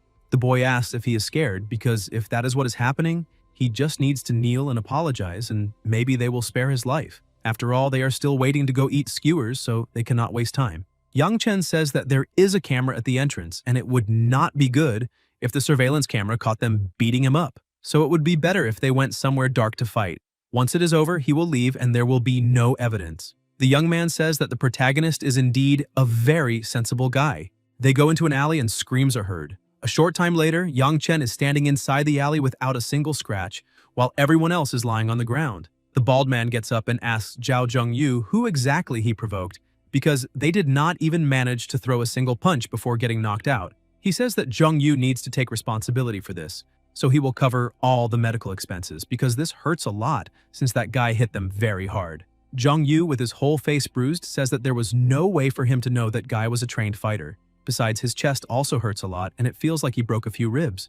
Yang Chen drives the car over to them and calls out to Zhengyu, but he refuses to come closer, saying that the protagonist already broke a few of his ribs and if he gets beaten anymore, he might die right there. Yang Chen tells him to come closer because he just wants to talk and will not hit anyone anymore. Zhengyu walks up to the car and the protagonist grabs him by the shirt, ordering him to change that damn negative review immediately because that was the first trip he made in his new car. Zhengyu agrees at once and the protagonist drives away. Xiao Yu calls the protagonist, asking if he also left her boyfriend behind, because she would like to know how much the fare is, since she will make a transfer. Yang Chen says that she does not need to pay anything and can consider it medical expenses, because her boyfriend called some guys to beat him up, and he ended up fighting back and hurting them badly. Besides, if she will allow him to say this, he would like to tell her that that guy is not a good person, and that she should break up with him soon. While Zhengyu is walking down the street completely beaten up, his phone starts ringing. As soon as he answers, Xiao Yu asks why he went to pick a fight with her senior. He gets irritated, saying that they had just met and were already talking so intimately right in front of him. He asks whether she even thought about the feelings he has for her. And apparently, she feels bad because he tried to beat that guy up. Xiao Yu asks if he is going crazy because that is absurd. Zhengyu gets so angry that he hangs up the phone and says that if the protagonist does not want a negative review, then bad luck, because he is getting another one. And on top of that, he will be reported, because he wants to see what the protagonist can do about it. While he is on his way back home, the system says that it has detected that the host received another complaint and that the system's critical reward has been triggered. He has received the opportunity to enhance his overall physical attributes. This process takes 49 minutes, and once the protagonist is ready, he can give the system the command to begin the physical enhancement. Yang Chen thinks that, thanks to that idiot's complaint, another great gift has been delivered to him. He enters his house and lies down on his bed, telling the system to begin enhancing his body. The system says that the host command has been received and that the enhancement will now begin. The host body will be modified and he needs to hold on. The whole process will last 49 minutes and cannot be interrupted. The enhancement begins and 49 minutes later, the protagonist gets up from the bed. The system says that the enhancement has been completed successfully. The host can now move freely and from now on, excluding external factors such as weapons, he is the strongest man on Earth. Yang Chen starts laughing because now he is the strongest man on Earth. However, he notices a very bad smell and asks why he smells so awful, until he realizes that this might be the legendary cleansing of the meridians and marrow, so he needs to wash up quickly. The next day, he is running down the street and sees Yinong. He greets her, and with a smile on her face, she says that he must be Yang Chen, the owner of house number 1. He says that she is right and thanks her for the gift she gave him, pointing out that he liked it very much. Yinong says that there is no need to thank her. As long as he liked it, that is what matters. Yang Chen says that he really liked it and that he will not interrupt her morning exercise, and says goodbye, saying that he hopes to meet her again next time. She thinks that this was already what she expected from the young master of a prominent family because he is very polite. On the other hand, the protagonist thinks that now that he has met her in person, it would not be right not to return the generous gesture she made. Because of that, he needs to find something good to give her and thinks about the tea leaves. Yang Chen goes to Yinong's house and rings the doorbell. The housekeeper comes out and greets him, asking him to come in. The protagonist says that he received a gift last night and did not have anything good to give in return. However, he had some tea at home and brought a little to share with them. Lan is surprised, wondering if that really is tea. Yinong appears on the balcony above and asks the protagonist to sit down. She tells Lan to bring that young man who came last time in and take care of him. Yang Chen apologizes for the disturbance. Lan explains why the protagonist is there and says that he just mentioned that he wanted to share some of his tea with the young lady. asking whether she should prepare some. Yunong says that it is fine and tells the housekeeper to boil the water. Yang Chen hands the tea to them and tells them to go ahead and try it because he cannot stay, since he needs to get back to driving his car. Yunong is surprised and asks what kind of work he actually does. As he leaves the house, the protagonist says goodbye, saying that he is a ride-hailing driver, but now he has to go. Yunong is a little confused, asking whether that boy is really rich, and how he has that house while being only a ride-hailing driver. Lan opens the bag and gets a little confused, asking her mistress whether she has ever seen that kind of tea before. Yunong says that she has never seen it and also cannot identify the aroma. She asks her housekeeper to take those leaves to old Hong so that he can take a look, because he will definitely know what kind of tea it is. Lan says that she will do that right away, but Yunong still keeps wondering how a ride-hailing driver can afford that house, which shows that that boy is an even more mysterious man than she expected. A short time later, the protagonist arrives to pick up his first passenger. Chiani looked stunning as always, and the protagonist asks if she was the one who ordered the ride. She says yes and asks how he ended up in such an ordinary car because, with his status, he should at least be driving a sports car or something like that. When she sits in the car, she asks the protagonist what he thinks, saying that she changed her look and asks whether her legs look better. Yang Chen gets a little irritated and asks if she can simply not talk because she is a 99 out of 100, but when she opens her mouth, she drops to 59 out of 100. He asks her to fasten her seatbelt because they are going to Mary Restaurant. While they are on the way, she says that she made a reservation at Queen Mary Restaurant and points out that she would like to invite him to dinner that night. But Yang Chen refuses the invitation, saying that he does not have time because he needs to drive his car. Besides, he asks whether it is entirely possible that she is trying to get him drunk so she can drag him to some hotel room and steal his kidneys. Chiani laughs and asks how she could possibly do that, because he is far too handsome to suffer any kind of harm. She points out that her father told her that the deal is done, and they will sign the contract tomorrow morning, and after that the funds will be transferred to her family. And that is exactly why she really wants to invite him to dinner, to thank him for everything he did for her family. Yang Chen says that he is very happy about the gesture she is trying to make. However, there is no need for a dinner. Chiani gets confused, saying that she is a fair-skinned, beautiful girl with long legs, and asks how she can invite him to dinner, and he simply refuses. That makes her wonder whether he is really a man, or whether there is something wrong with his sexual orientation. Yang Chen steps on the brake and says that they have already arrived at the destination, and if she has nothing else to say, she can get out of the car. Chiani gets out of the car and keeps asking whether he really has no interest in women at all, because she is seriously fed up with him being so strange. A little farther ahead, the protagonist arrives to pick up his second passenger. She was arguing with a man and shouts that she's already ready to go. But the man tries to stop her and asks if she really dares to get into the car because she is not going anywhere until she pays for the damages. The girl gets a little confused, saying that she had just passed by there, so she was not the one who hit his bicycle. She points out that she does not care if the bicycle fell because that has nothing to do with her. But the man says that the bicycle has been standing there for more than 10 minutes and did not fall a single time, and it just happened to fall the second she showed up. He asks who she thinks she is fooling because if she does not pay, she will face punishment. The protagonist interrupts the argument and suggests that the two of them go to the bakery next door and check the security camera at the entrance because it is pointed directly at that spot. The girl gets happy, saying that the driver is right, because if they do that, they will know exactly what happened as soon as they check the footage. The man looks at the protagonist's car and says that apparently he just bought that car because it still has temporary plates. Because of that, he suggests that the protagonist stay out of it, or he will have to make the protagonist experience what it is like to have a dent in his new car. Yang Chen asks the man whether he is really trying to extort money, and whether that is why he's afraid to check the surveillance footage. Besides, that man is over 1.80 meters tall, and he asks whether it is not a little low to scam a young girl like that. The man keeps getting more and more irritated and asks whether that is any of the protagonist's concern, because he should not go looking for trouble. Yang Chen explains that that young woman requested his car through the app, and if that ride does not end, he will not be able to pick up the next one. So either the man lets her go now, or they go to the bakery next door to check the camera and see what really happened. The man grabs an iron rod and shouts again, saying that he already told him not to look for trouble, asking whether he really wants to gamble on whether his car will be smashed or not.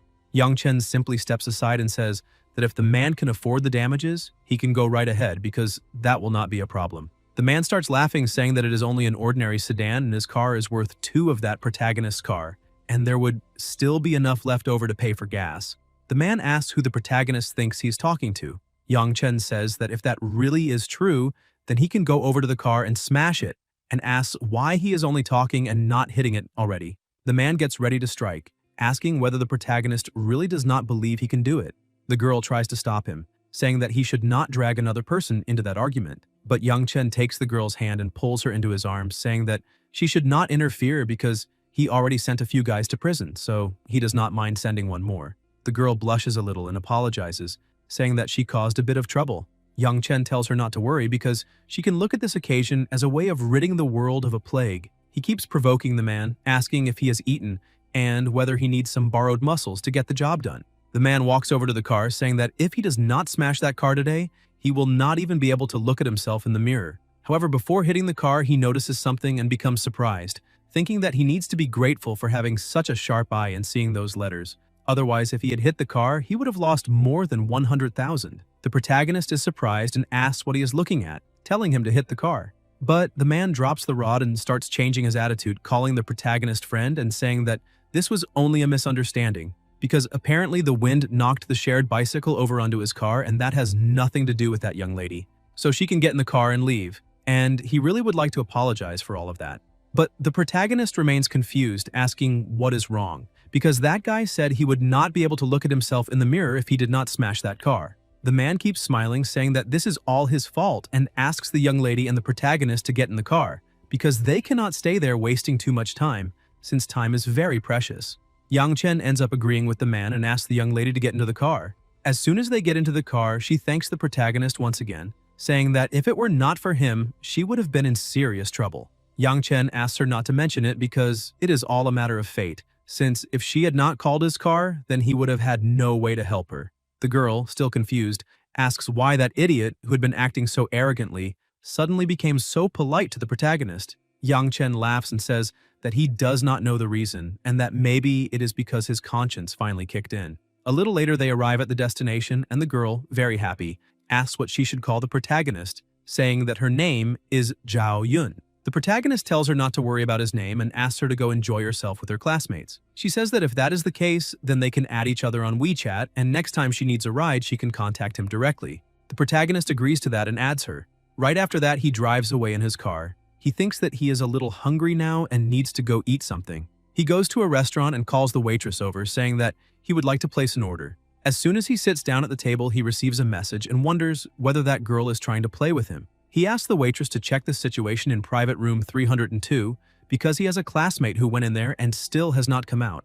As soon as he looks to the side, he sees Heng Ji and two girls carrying Zhao Yun. So he thinks that the world is really small, and apparently the distress message she sent was not a joke. Zhao Yun was asking the two women to let her go because she wanted to go back to her dormitory. The girls say that they already know that, which is why they are taking her back to her dormitory. The protagonist kicks one of the benches, which goes flying toward Heng Ji. He gets irritated, saying that this is quite a coincidence, because he did not expect to run into the protagonist there. Yang Chen says that Heng Ji's father really is quite impressive, because he managed to get him out of jail very quickly. Heng Ji says that they had better stop playing games because such a small matter cannot do anything to him. He tells the protagonist to disappear, because he is not in the mood to play right now, and calls the girls to leave, but the protagonist tells him to stop right there. Yang Chen says that those two are probably excellent roommates, since they are planning to get that girl drunk and then throw her onto a man's bed. The girl tells the protagonist to stop talking nonsense and says that they are just a couple arguing after drinking, and asks what it has to do with him. Yang Chen shows the message he received, saying that if this is just a couple's quarrel, then why did Zhao Yun send him a message asking for help? The two girls are surprised, and Heng Ji tries to smooth things over, saying that he and Zhao Yun are dating, and tells the protagonist to stop inventing lies about crimes because he is already losing his patience. Yang Chen says that if that is the case, then there is no problem with him calling the police and letting doctors check whether that girl was drugged in some way. Heng Ji gets even more irritated and says that the protagonist is doing that on purpose, and now they are official enemies. He runs off, saying that the protagonist only needs to wait because he will end up in a world of misery. The two girls who were carrying Zhao Yun get scared and throw her aside, saying that it has nothing to do with them. Yang Chen catches her in his arms and starts calling her name. She, slightly drugged, asks the protagonist to take her away. Yang Chen asks the waitress to open a private room for him. The protagonist takes her into the room and lays her down on the sofa. She thanks him, saying that she was saved. Yang Chen asks what exactly happened between them. She says that her roommates, Wang Lan and Zhang Yafei, told her that they wanted to invite her to dinner. But when she got to the room and realized that Heng Ji was there too, she was about to leave, but He told her to drink a little juice first. As soon as she drank it, she started feeling dizzy and realized that something was wrong. The protagonist says that it is obvious the juice was tampered with and asks what she wants to do now. Zhao Yun shouts that this situation has already gone too far, and because of that, she cannot forgive it and wants to call the police. The protagonist agrees, saying that they cannot let criminals escape unpunished. A little while later, the police car arrives and Zhao Yun gets into it.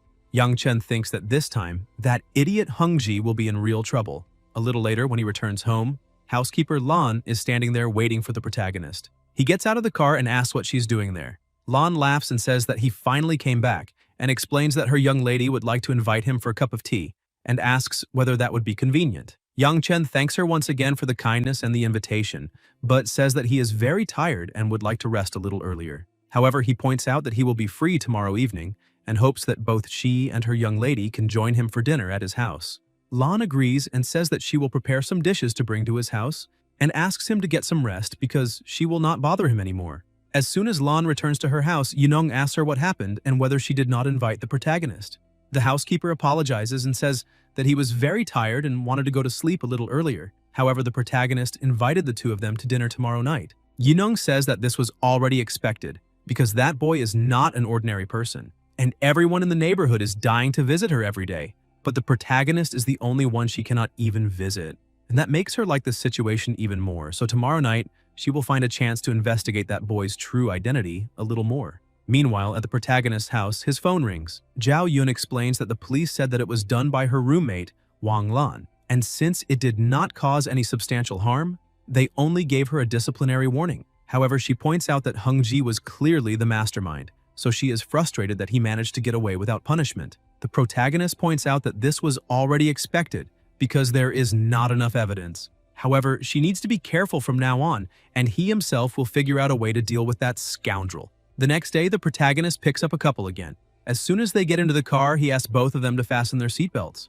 The man takes off his shoe and the smell is unbearable. The protagonist asks him to put his shoes on properly and stay safe, but the man says that he is exhausted and would like to sleep a little. It is just a shared ride, and asks since when there were rules like that. Yang Chen remains firm and says that if he does not want to put his shoes back on, then he must get out of the car immediately. The man gets a little upset about that and says that the protagonist is very bad at customer service, so he will receive a negative review. The woman sitting in the back seat also gets irritated, saying that the protagonist is deliberately looking for trouble because even if there is a smell, he could simply ignore it. A service worker complaining about a customer's stench. Is that some kind of joke? Yang Chen says that he is a ride-hailing driver, not a foot masseur, so he has no obligation to tolerate a bad smell. And the posture that guy is in is extremely dangerous. Either he puts on his shoes and they continue the trip to the destination, or they will get out now and call another car to go.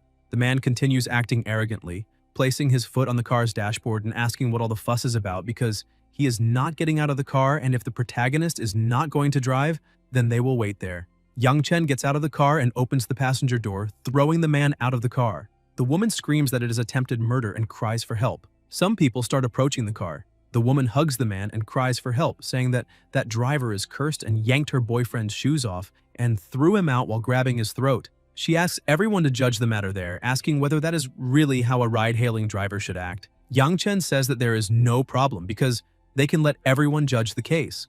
Some people begin to smell the unpleasant odor, while the protagonist explains that that guy took off his shoes and stretched out his feet. So he asked his passenger to wear his shoes for safety, and he refused. And that is why he made the passenger get out of the car. The people who were smelling that irritating odor say that that passenger has no manners, but ride-sharing has become very competitive since the protagonist is driving a luxury car for shared rides, which means that that guy is probably a young master experiencing the real world. The passenger, a little confused, hears the people saying that it is a luxury car and walks closer, asking what kind of luxury car that is, because it looks very ordinary. But as soon as he sees the letters HT, he is impressed. The girl walks up to her boyfriend and asks if that car is really worth that much. The man says that it is a luxury car worth millions, and that guy is a rich young master, probably from the second generation. They could have gotten into very serious trouble. The woman realizes that they really were messing with someone they should not have, and walks up to the protagonist, calling him handsome, saying that she was very sorry because she should have stopped her boyfriend a little earlier. And she asks what he thinks of the following suggestion, because to show her apology, she will let him treat her to a meal. Her boyfriend asks what that means. Yu says that she is going to invite the handsome guy to a meal, and apologize to him while doing it. She asks her boyfriend to head back first because she will deal with the consequences there. The man gets irritated, asking if she is really going to do that. Yu continues acting firmly, asking if he is going to be annoying because she already told him to leave. Since he has been deliberately disobedient ever since he was a child, and that is very annoying, she does not want to get angry right there. Yu had called that man her brother, and the protagonist walks up to her saying that if the two of them really are siblings, she could pull that shoe out of the car. Yu laughs and says that there is no problem because she will take those stinky shoes out of there right now. She throws the shoes outside and gets into the car, saying that she is inviting him to dinner. Young Chen gets into the car politely and thanks her for the kindness she is showing, but says that his rear camera was a little blurry and asks if she could get out and wipe the lens for him. Yu says yes because she will do that right away, but as soon as she gets out of the car, the protagonist accelerates. She screams, saying that her bag is still inside the car, but he simply throws the bag outside. The man sees that and starts laughing, asking if that is very embarrassing because she tried to hook a rich second-generation guy just so he would not get mad at her. And the moment things became critical, he suddenly became her younger brother. Yu slaps the man across the face, calling him a bastard and asking whether he is really human. Irritated, she says that it is fine if other people do not understand what she does, but he is going too far and asks whether he does not recognize her and why she had to do that. The man says that he does not know and asks why she did that. She points out that he had been very arrogant in the car earlier and clearly offended that boy, and she knows very well that the protagonist is not interested in her. So she had to cling to him because he would definitely get anxious and try to run away. And now that idiot with clown hair is there mocking her. The man tries to comfort her, saying that he would like to apologize because it was all his fault for misunderstanding. Yu says that if he really wants to make it up to her, then he needs to leave a negative review and file a complaint. The man says that it is fine and that he will leave a negative review and call right now to file a complaint. Meanwhile, at a car wash, the protagonist was cleaning his car and notices that he received a new negative review and a passenger complaint. The system woman appears again, congratulating him and saying that he received a new negative review and the system reward is 32% of the net assets of Baoking Restaurant and another 5 million in cash. And now he is the company's second largest shareholder. He needs to visit the restaurant's main branch tomorrow to receive the capital transfer agreement. The protagonist is very happy about that, saying that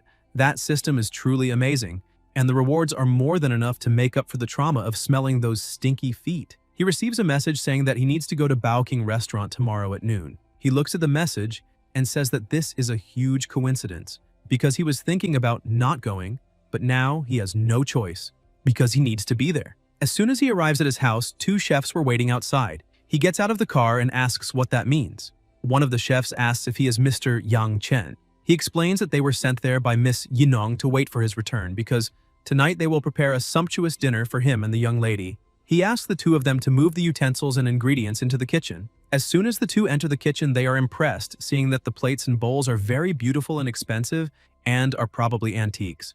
Even the kitchen knife is of high quality, and they say that a single knife like that costs 600,000. The chef tells them to be careful and not fool around so they do not cause any damage in the house. Because those dishes do not look ordinary, and if any of them get chipped or damaged, the consequences will be unimaginable. Therefore, everyone must stay on maximum alert. Everyone says that they understand. One of the cooks tells his friend that anyone who can make the young lady care that much is definitely not an ordinary person. The other says that he is almost afraid to touch that gold-plated faucet, because if he scrapes off a tiny bit of gold dust, the boss will blame him for it. The protagonist opens the kitchen door and asks the chefs if they need anything else, because he can go buy it immediately. The head chef says that they do not need anything because the house is even better equipped than the kitchen where they work, so they have absolutely everything there. The chef asks the protagonist to go back to the dining room and wait a little, because they need to finish preparing the food. Yang Chen says that it is fine and apologizes for bothering them, but as soon as the protagonist leaves, he hears someone knocking on the door. As soon as he answers, he sees that it is Yinong and Lan. He welcomes them to his humble home and says that Yinong's presence makes his humble house shine with a little more life. Yinong smiles and says that it is an honor to be invited into his house. As soon as they enter, the protagonist says that he had assumed Lan would come over to make a few simple homemade dishes because he did not expect Miss Yinong to be so meticulous and bring her own chefs to cook. Yinong says that those are the chefs from her hotel, and she just borrowed them for a day, so he does not need to mind it because they often come to cook for her anyway. Yinong looks at the works of art on the wall and thinks that if all of that is genuine, It means that each painting or piece of calligraphy is worth anywhere from several million to tens of millions, and someone capable of such extravagance must come from a family with unimaginable wealth. Yang Chen pours some wine and asks Yunong to sit at the table. As soon as she sits down at the table, she asks the protagonist what he usually likes to eat, because she hopes those dishes are to his liking. Yang Chen says that, to be honest with her, he ate very well when he was a child, but later that changed. And to be fair, since he graduated from college, that is the best meal he has eaten. Yinong thinks that apparently the protagonist really does seem to be a wealthy second-generation heir from a mysterious family, which means that he grew up living in luxury but had to eat poorly when he started his training. Yinong asks what kind of car he likes because, given his status, he would at least drive a supercar.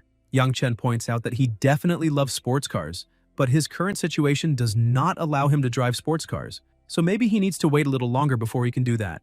Yinong is surprised and thinks that there is no doubt about it. It is exactly like it is written in novels. He is currently in family training. When the 3 years are over, he will go home to inherit the entire family fortune. She tastes some of the meat and asks him to try it too, because it is delicious. The protagonist tastes a piece and says that it is crispy on the outside and tender on the inside, and truly delicious.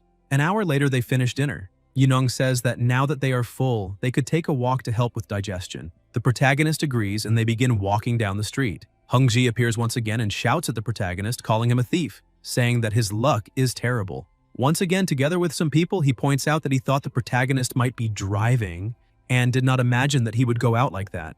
Yinong asks who they are and wonders whether they do not know who the protagonist is.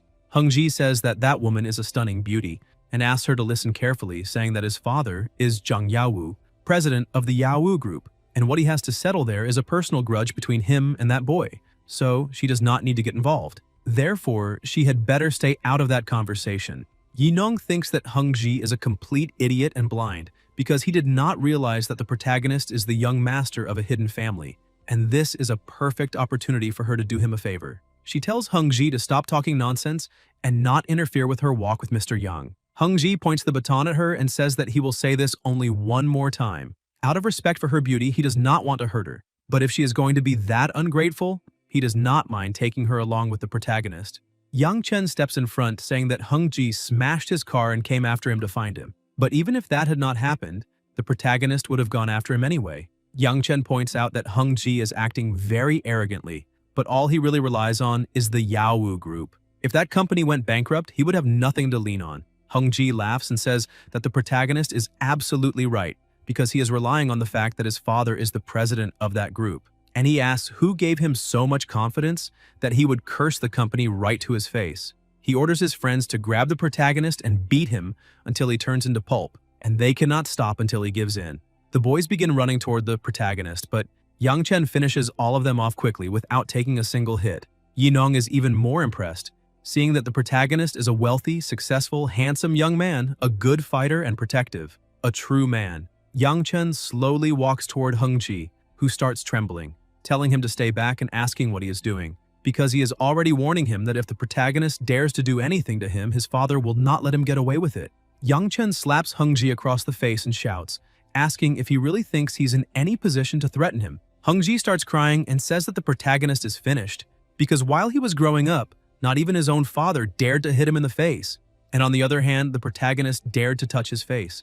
And now he is dead, because no one can save him. Yang Chen laughs and asks if that is really going to happen, and slaps him across the face again. Hengji begs the protagonist to stop hitting him, crying, and says that if he gets beaten to death, he will be finished. He kneels and begs for his life. Yang Chen tells him to get as far away as he can, because he does not want to see his face anymore. Hengji's friends grab him and run away from there. Yinong smiles and says that she never expected the protagonist to be such a skilled martial artist. She asks if she could ask who his master is because she would love to visit him someday. Yang Chen thinks that he definitely cannot tell her that his skills came from a system. He smiles and says that it has been a very long time since he last saw his master, and he happened to mention that he was traveling, so he has not been able to get in touch with him since then. Yinong says that is a pity because if it is meant to be, she is sure the two of them will meet again. Besides, she would like to know how he intends to deal with the Yaowu group. Yang Chen points out that he still cannot deal with them, but he believes it will not take long before he can teach those idiots a lesson.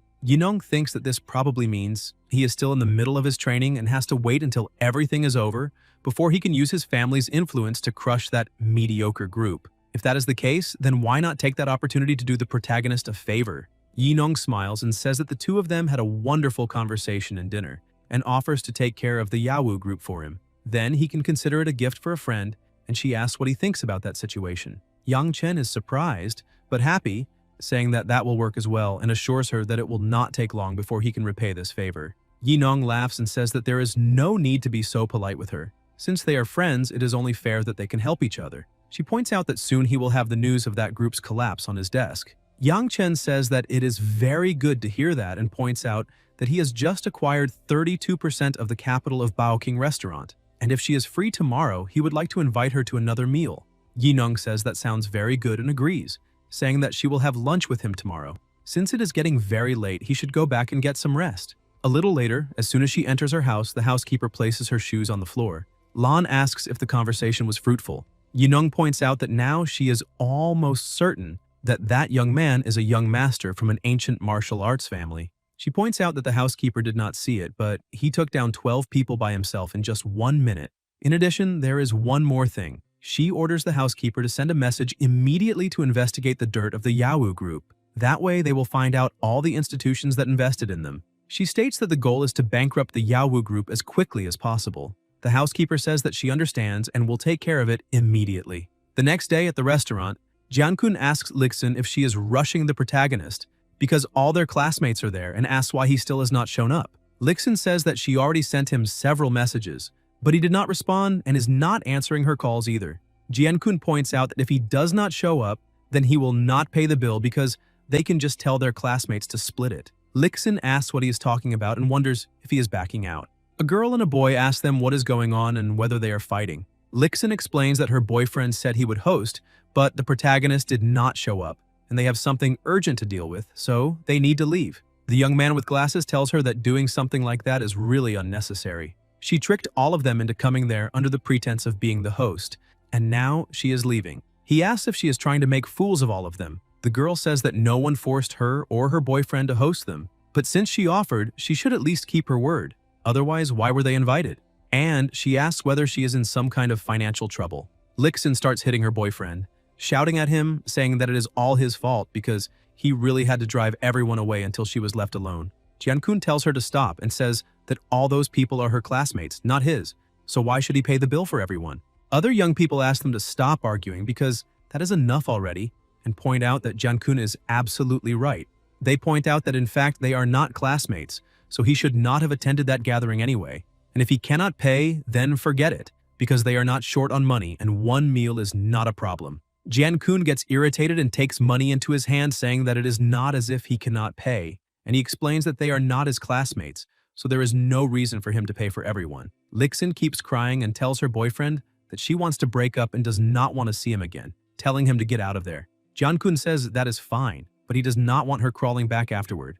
The other man says that it is fine and asks people not to let that guy ruin the mood and asks them to go back to eating. He tells the woman that even by splitting the bill, he can guarantee that she will not regret it, because the food at that restaurant called Baoking is excellent. The woman says that it really all looks very good, but it is so expensive that after that meal, she will have to eat dirt for an entire month. The young man with glasses asks Lixin whether she already ordered the food and whether she could say roughly how much it will cost. She points out that it is around 8,000 or more. The young man with glasses almost chokes to death, saying that at this rate he will not be eating dirt because he will not even be able to pay his phone bill. He points out that she needs to lend him some money because she caused all that mess, so it is not fair for her not to help anyone. Lixin gets a little embarrassed, saying that she also does not have any money because she is currently unemployed and that is her last meal. The man who had tried extortion laughs, asking whether they are really fighting over a mere 600 yuan per person, because if they really cannot pay that, he can lend them the money. And he points out that they need to pay him back as soon as they receive their next salary. The young man with glasses gets a little happier and tells Lixin that a man like Tao is much more reliable than that idiot named Jiankun. Suddenly, the protagonist walks in and apologizes to everyone, because traffic was bad and he is a little late. Tao stands up and asks the protagonist if he has any idea what happened there, because since he was late, he did not see that Lixin and her boyfriend argued and ended up breaking up. A woman greets the protagonist and asks him to sit beside her because there is an empty seat. He thanks her very much because she was the class monitor they had back in school. The woman laughs, saying that there is no need to thank her, and asks him to try some because most of the food is already gone and everyone is there, so they can talk more deeply. Lixin asks how the protagonist could bear to leave her there back then and asks whether he does not owe her some explanation. Yang Chen picks up a glass of wine and says that everyone heard that recording and asks her why she is not wondering whether she owes him an explanation instead. Tao tells the protagonist not to be so angry because she probably just felt wronged and is venting. He points out that he already paid for that meal, so he does not need to pay. However, since he is there, he could show some courtesy and order a bottle of wine for everyone. But the class monitor says that if they want to drink, then they can buy it themselves, because that is the fairest thing. Tao tells the waitress to bring a good bottle of wine. She brings the bottle, and the young man with glasses is impressed, saying that he is a legend because he is treating everyone to a wine that costs more than 100,000 per bottle. In addition, he points out that someone like the protagonist could not pay for that, so why did he order such an expensive bottle? The red-haired woman asks the waitress whether she is sure about that and whether that wine can really be that expensive. She says that, in fact, those two bottles really are as expensive as the ones in the movies. They cost only 128,000 each. Tao gets a little confused and tells the waitress that none of them ordered that wine and asks why she is serving it to them. The waitress tells Lixin that, actually, her boyfriend ordered those two bottles before he left. Lixin says that she broke up with her boyfriend and will not pay for the wine he ordered. Tao thinks that nearly 260,000 for just two bottles of wine is far too expensive, and Lixin is not worth that much money. Yuan says that breaking up with her boyfriend is a private matter between her and her ex-boyfriend. However, the two of them went there and reserved that private room together, and they were the ones who decided on the menu. Trying to refuse now is not appropriate. The protagonist asks them to stop arguing and says that he will pay for the wine. The class instructor tells him to stop playing the hero and asks how many rides he would need to drive to make enough to pay for something that expensive. She asks the waitress to take the wine back because they do not want that wine anymore, and since she is in the room, she could speak with the manager to cancel it. Yuan explains that once the wine leaves the cabinet, it cannot be returned, and talking to the manager is useless. 2 minutes later, Zhu Chao, the restaurant manager, walks in angrily, asking what is going on there and who wants to return the wine. But as soon as he sees the protagonist, he thinks that he is the new shareholder who was mentioned in the company notice that morning. He quickly changes his attitude and calls Yang Chen sir, asking whether he is satisfied with the chef's craftsmanship. Everyone is stunned, and Lixin asks what is going on there and why the manager is being so polite to the protagonist. Yang Chen tells the manager that everything is going well, although the food is a little cold and the texture is not that pleasant. Xu Chao asks Yuan to go to the kitchen and tell them to fry a fresh batch immediately and bring 2 more bottles of that wine because they must make sure the protagonist is well taken care of. The class instructor becomes worried, saying that the manager has opened too many bottles and they have no way to pay that bill. Xu Chao laughs and says that the young lady must be joking and says that they cannot charge the bill when the protagonist is dining there because Yang Chen's presence in that place is the greatest honor they could ask for, so they are very happy to be able to serve him. Yang Chen tells the manager that he cannot say that because Tao had said that he was the one hosting everyone there, so he still needs to pay for the original meal. He asks the manager to forget the money for the wine because he will take care of everything and says that this is enough already, asking the manager to go back to what he was doing.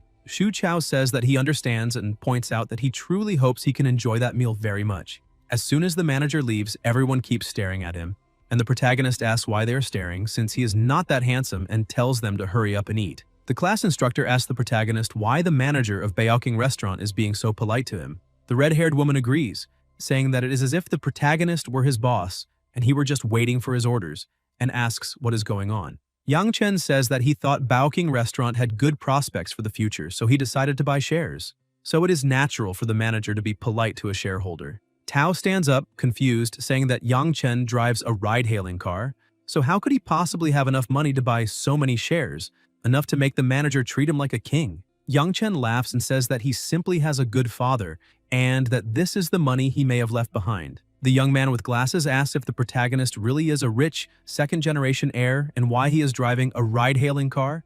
Because he could simply take that money and buy real estate and live off the rent. And that would be something a little more comfortable. Lixin realizes what she had done and tells the protagonist that she is truly sorry and was very ignorant before and asks him not to use this influence against her. Yang Chen smiles and tells her not to act like that because he prefers when she and her boyfriend were mocking him, because she was so full of herself back then just for dating a manager. She keeps crying and apologizes, saying that she was really wrong, so she is apologizing to him, and asks him not to be angry with her, Suddenly, they hear a noise from outside and the manager opens the door with Yankun all beaten up, telling the protagonist that someone brought some thugs to come after him. As soon as Jankun sees the protagonist, he speaks to him rudely and asks what kind of relationship the two of them have. Shu Chao slaps Jankun again, asking if he is blind and questioning how he dares bring people to the restaurant to attack the company's second-largest shareholder.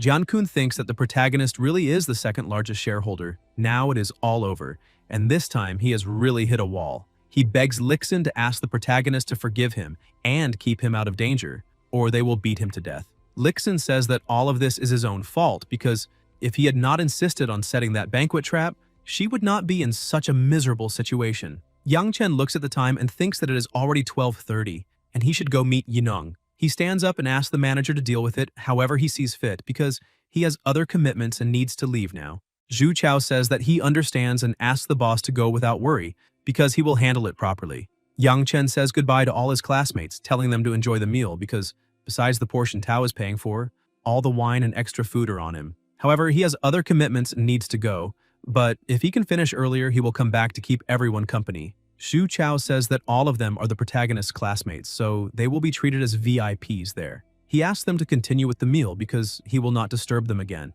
As soon as everything calms down, they stand there for a moment, and the class instructor says that it is fine, and they need to stop staring at the food and eat it while it is hot, because it is rare for their class to produce someone so rich, and everyone should be happy for the protagonist. The red-haired woman says that she never expected Yang Chen to be so rich, and she truly underestimated him. Lixin thinks that if she had known the protagonist's family was that rich, she should not have given up on him even if he had treated her like a dog back then. And now she needs to find a way to win him back, because she was born to be a rich housewife, and no one can stop that. A little later, he arrives at room 318, and when he opens the door, he finds her all dressed up. He points out that she really is stunning. Yineng points out that this is the first time she is going out with the protagonist, so she needs to take it seriously. Yang Chen says that hearing her say that makes him a little embarrassed, because he wore casual clothes since he was driving, and did not have time to go home and dress properly. But Yineng looks at him and says that he has a strong body and a handsome face, and even without dressing well, he is still a unique person. One of the chefs approaches and asks the protagonist whether they should serve the meal, and he tells them to go ahead.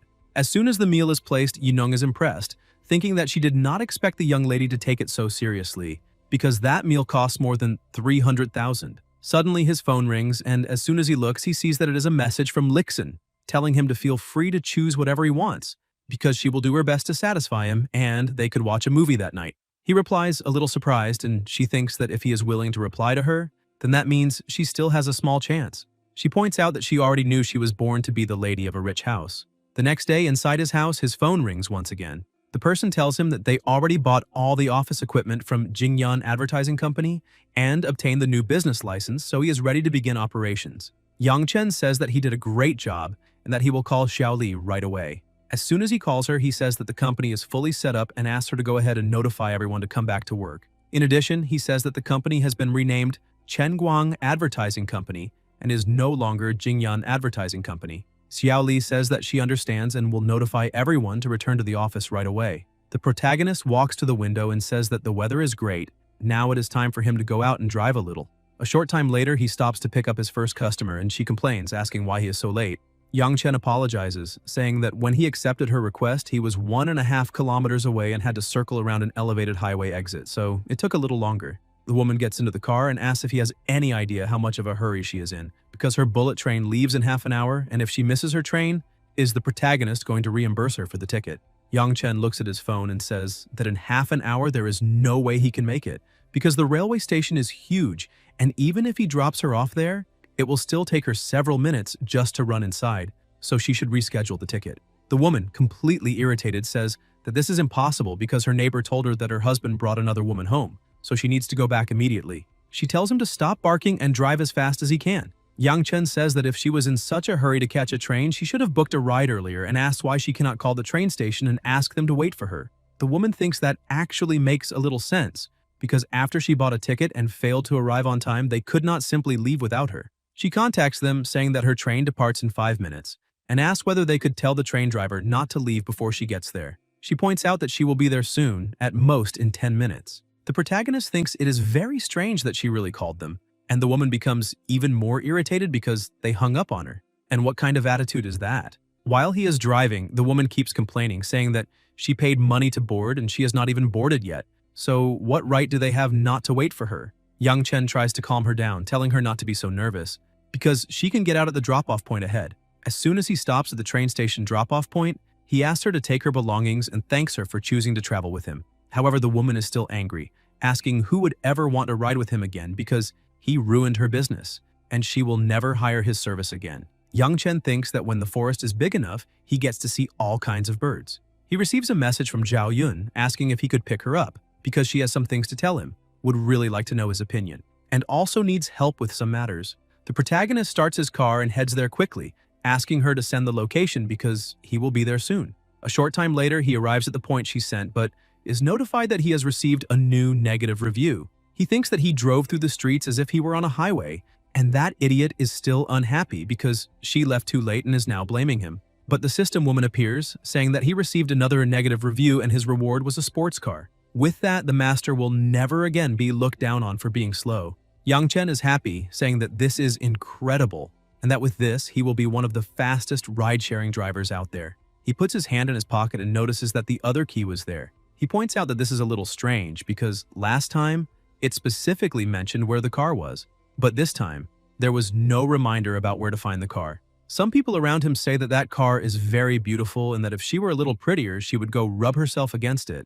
The other woman tells her friend not to worry because only someone on the level of a campus beauty could match that car. The protagonist thinks that that sports car is a Bugatti. A man tells the protagonist whether he thought that car was beautiful and says that it is definitely a 45 million car. So the protagonist thinks this actually makes sense and that maybe that car was meant for him, since the license plate seems like it was made just for him. Suddenly, someone calls out to young Master Lin and tells him to get ready because she is already coming. He walks up to the protagonist and hugs him, saying that fate brought them together there and says that he will pay him $100 to help hold a sign. He tells another person that he needs a few more people there and calls the others over. He takes a briefcase full of money and starts showing the money, but the protagonist says that young Master Lin is exaggerating because he is offering him money without even asking whether he is willing to do it. So that is unnecessary. Lin says that if that is not enough, he can give him something more later. Another man tells the protagonist to make an effort and says, please, because he would really like to earn that money. The protagonist eventually agrees to help the others and holds a sign that says, Zhao Yun, I like you. Lin picks up a giant bouquet of flowers and stands in front, waiting for her to come out. The woman who is with Zhao Yun says that she already told her not to come out through the front door, because that group is there again, so they can go back inside and call that private driver to pick her up through the back doors. But Zhao Yun simply ignores what the woman was saying and runs to the front. The woman asks how she dares walk out like that and questions whether she is not walking straight into the lion's den. She points out that young master Lin Nanyu put on a huge display, and if she dares reject him publicly, he will definitely become aggressive. Nanyu thinks that that bastard Hung Ji used despicable methods to chase that girl, and if he had invested a little more money as soon as he heard about that investigation, everything would be fine now. The protagonist asks the young master if he is sure that girl will like that kind of display. Nanyu looks at him and says that apparently he does not understand, because there is not a girl in this world who can resist a man who drives a sports car. Zhao Yun simply ignores Nanyu and goes straight to the protagonist, asking why he is helping with that nonsense. The protagonist says that that guy gave him a few $100s to help hold that sign and he thought that would pay better than driving, so he stayed there. But he asked Zhao Yun not to talk to him now, because that boy is confessing his feelings to her, and she should talk to him. Nanyu, a little confused, asks if she already rode with him once, so they know each other. Nanyu looks down on the protagonist, saying that he is just a ride-hailing driver, and kneels in front of her, saying that he has liked her for a long time and because of that wants her to be his girlfriend. Zhao Yun asks him to stop doing that because they saw each other for the first time last week and now he says he likes her, which means his affection is really cheap. She asks whether he thinks she would believe him and says that she already told him to stop wasting time doing that because she wants nothing to do with him. Nanyu cannot believe it and asks whether she is really rejecting him. She says that is exactly right and points out that she is rejecting him in front of everyone because she does not like people like him. Nanyu cannot understand and asks whether she really does not like him and wonders if she is joking. And he asks whether he is not handsome enough, rich enough, and on top of all that, good enough to her, so why she still cannot love him. He says that she is probably just too embarrassed to accept because there are many people around. But Zhao Yun gets irritated and shouts again, saying that she does not like him, and asks how he cannot get that through his head. She walks up to Young Chen and simply kisses him. Nanyu gets nervous and asks what the two of them are doing, telling them to separate immediately. Zhao Yun, a little embarrassed, apologizes to the protagonist, saying that that was the first time she had ever kissed someone, so her technique was not very good, and asks him to wipe himself a little. Young Chen smiles, saying that her white peach-flavored lip balm is quite sweet. The woman who is with her asks what is going on and questions whether she is not being a little bold, but Zhao Yun, completely embarrassed, says that the mood was very good and she could not help herself. Nanyu gets even more irritated, asking whether the two of them are making him part of the atmosphere, turning him into background support. He asks once again what that means and whether she likes him, a poor guy who drives for a ride-hailing app. Yang Chen asks Nanyu to give up, because he cannot see any path to success for him, so he does not need to waste any more time. Besides, he points out that he needs to take her to dinner, so they will finish playing later. Nanyu tells the protagonist to keep dreaming with his ride-sharing job and not imagine things that do not belong to him. Nanyu asks if the protagonist knows why Wu Dalang was poisoned, and points out that it is because he possessed something that did not belong to him. Yang Chen asks whether he can take that as a threat. Nanyu says yes and points out that he is threatening the protagonist. A mere broke driver like him? What right does he have to compete for a woman? Because he is not worthy. Suddenly, the system says that it forgot to mention the sports car's license plate earlier. She says that the license plate of his new car is HI.YC520. The protagonist says that that system is really mischievous and asks why it did not notify him last time. Yang Chen looks at the car and asks why that license plate seems a little familiar and points out that he already knew he had seen that plate before. Nanyu laughs and tells him to stop staring, because that car is worth more than 45 million. And even if the protagonist drove for a ride-sharing app for 10 more lifetimes, he still would not be able to buy something like that. Yang Chen laughs and asks the young master whether that car is his.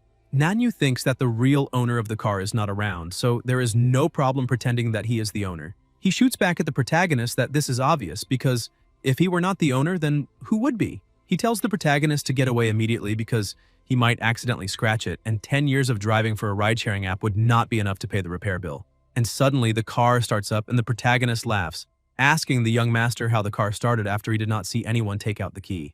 Nanyu gets worried and wants to figure out what is happening and thinks that maybe the owner might be nearby. Yang Chen keeps mocking the situation and asks the young master what he is looking for and whether it is possible that that is not really his car. Nanyu asks what that has to do with anything, because if the car is not his, it will not be the protagonist either. But the protagonist simply opens the car and gets in.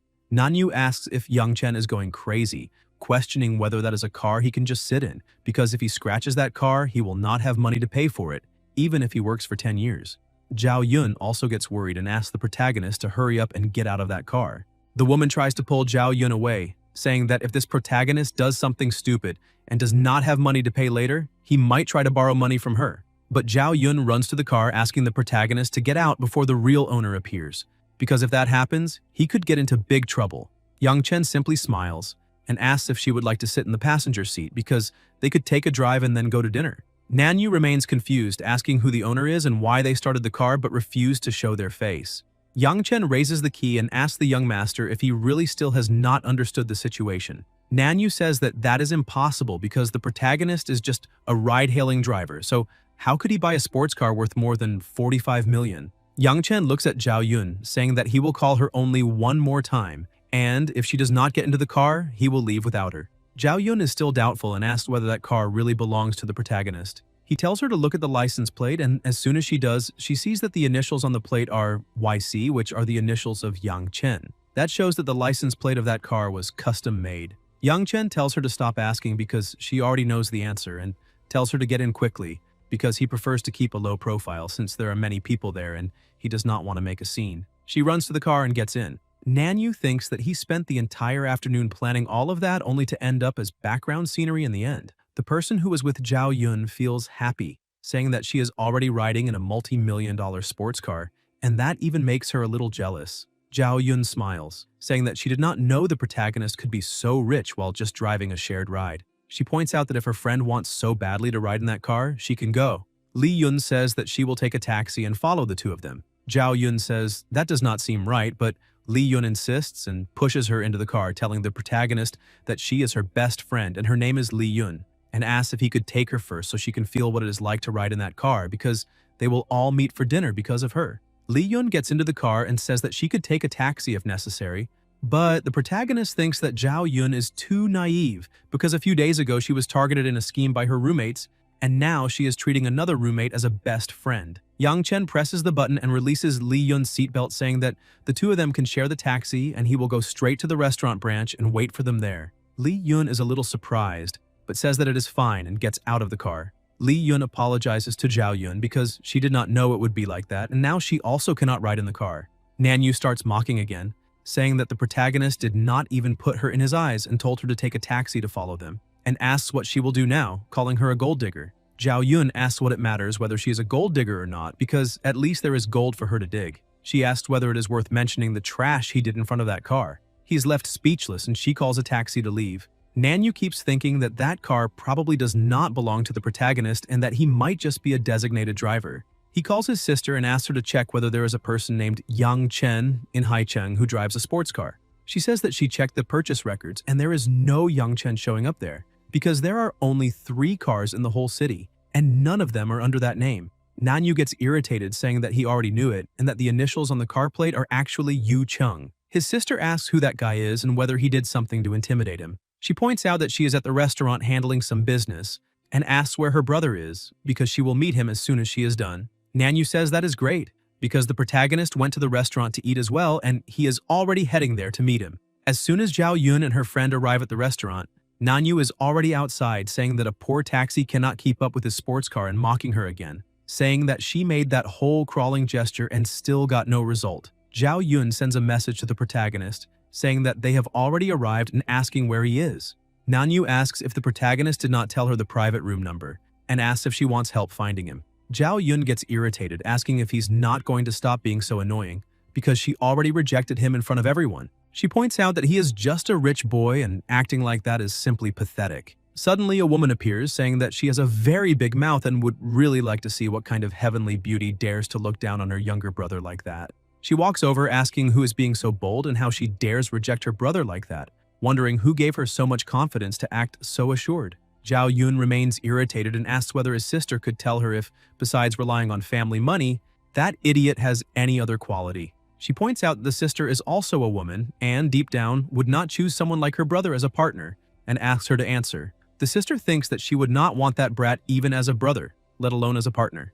Nanyu interrupts the argument, telling his sister not to waste time with that girl, because first they need to find the ride-hailing driver and finish him off, and after that they will come back to settle accounts with her. The sister says that the car her brother mentioned is right there, but the person is nowhere to be found. Li Yun tells her friend that the protagonist disappeared and asks what they should do and whether it is possible that they were deceived. Zhao Yun points out that based on her impression of the protagonist, he cannot be a scammer. The sister keeps laughing, saying that someone like her is not only a gold digger, but also a complete idiot, because it would be no surprise if one day she were scammed and lost everything she has. Zhao Yun says that her body is hers and her money is also hers, and she can give them to whoever she wants, and it will not be to that filthy brother of hers. Nanyu says that apparently she does not know when to stop. Give her an inch and she runs a mile, and now she is going to get beaten and see if she can do anything. Suddenly, the protagonist's other car appears and she smiles, saying that he is there and would not deceive her. Nanyu starts laughing, saying that his ride is just an ordinary car, and that boy is good at putting on a show, and in fact, he is working as a designated driver and still managed to act lofty and powerful. As soon as the protagonist gets out of the car, he asks what they are doing there. Zhao Yun asked why he took so long because they were bullying her to death. Yang Chen explains that his ride-sharing car was parked a little far away, and when he saw that they were still not there, he went to get it. The protagonist looks at the young master and says that he is quite persistent, and he really followed them there, asking whether he cannot do anything without losing class. Nanyu asks whether the protagonist is going to keep up that charade and points out that his sister already identified that the sports car belongs to Yu Cheng and not to him. And, apparently, he has the nerve to pose with a client's car just to impress a girl. Yang Chen asks who this Yu Cheng is they are talking about. The sister tells the protagonist that he is working as both a ride-hailing driver and a designated driver, and it seems that he is really desperate for money. She orders him to apologize to her brother immediately, and that way she will let him leave safely and will even give him a job opportunity. Yang Chen laughs and tells her to forget it, because he does not want to work for someone with intentions as twisted as theirs, because she intentionally raised her own brother to be a loser, so that the family business would go to her instead of him. She gets irritated, saying that that is not true, and asks the protagonist to stop sowing discord between the siblings. She orders the security guards to teach that boy a lesson, but another person arrives and tells them to stop that at once, because he would like to see who dares lay a finger on the protagonist. The man calls Young Chen sir and asks if he is alright and whether he was hurt. Young Chen says that he is fine, but would like to know who that man is. Wang Yunhui introduces himself, saying that he is the manager of the restaurant lobby. The waiter from private room number 308 said that the protagonist had reserved dinner, so he came over to greet him. Nanyu and his sister were asking why the restaurant manager, such a prestigious man, was being so polite to the protagonist. Yunhui says that if Young Chen had been hurt under his supervision, how would he explain that to his boss? The sister asks the manager who the protagonist is and why he is being so polite. Yunhui says that this is Mr. Yang, the newly appointed second-largest shareholder of the restaurant group, and she was just about to do something to him. Zhao Yun is impressed and asks if he really is the second-largest shareholder of that restaurant called Bao King. Then that means that sports car really is his. Yang Chen says yes and points out that with his status, he would not need to drive for someone else. Zhao Yun says that the initials on that plate clearly stand for the protagonist's initials. And since they insisted it belonged to some Yu Cheng, then they might as well say that it is a short way of calling the two of them stupid. The sister says that the manager is probably mistaken, because that boy is only a ride-hailing driver, so how could he possibly be the second-largest shareholder of the restaurant group? Yunhui asks if she really thinks everyone is as blind as she is and unable to see what is in front of them. He asks whether she thinks the true heirs of powerful families are all like that idiot brother of hers, doing absolutely nothing all day long. And apparently she should give up on speaking with Director Lee of the university because they are not. Guys, if you enjoyed the video, leave a like, comment, and subscribe to the channel so you don't miss new content. Thank you.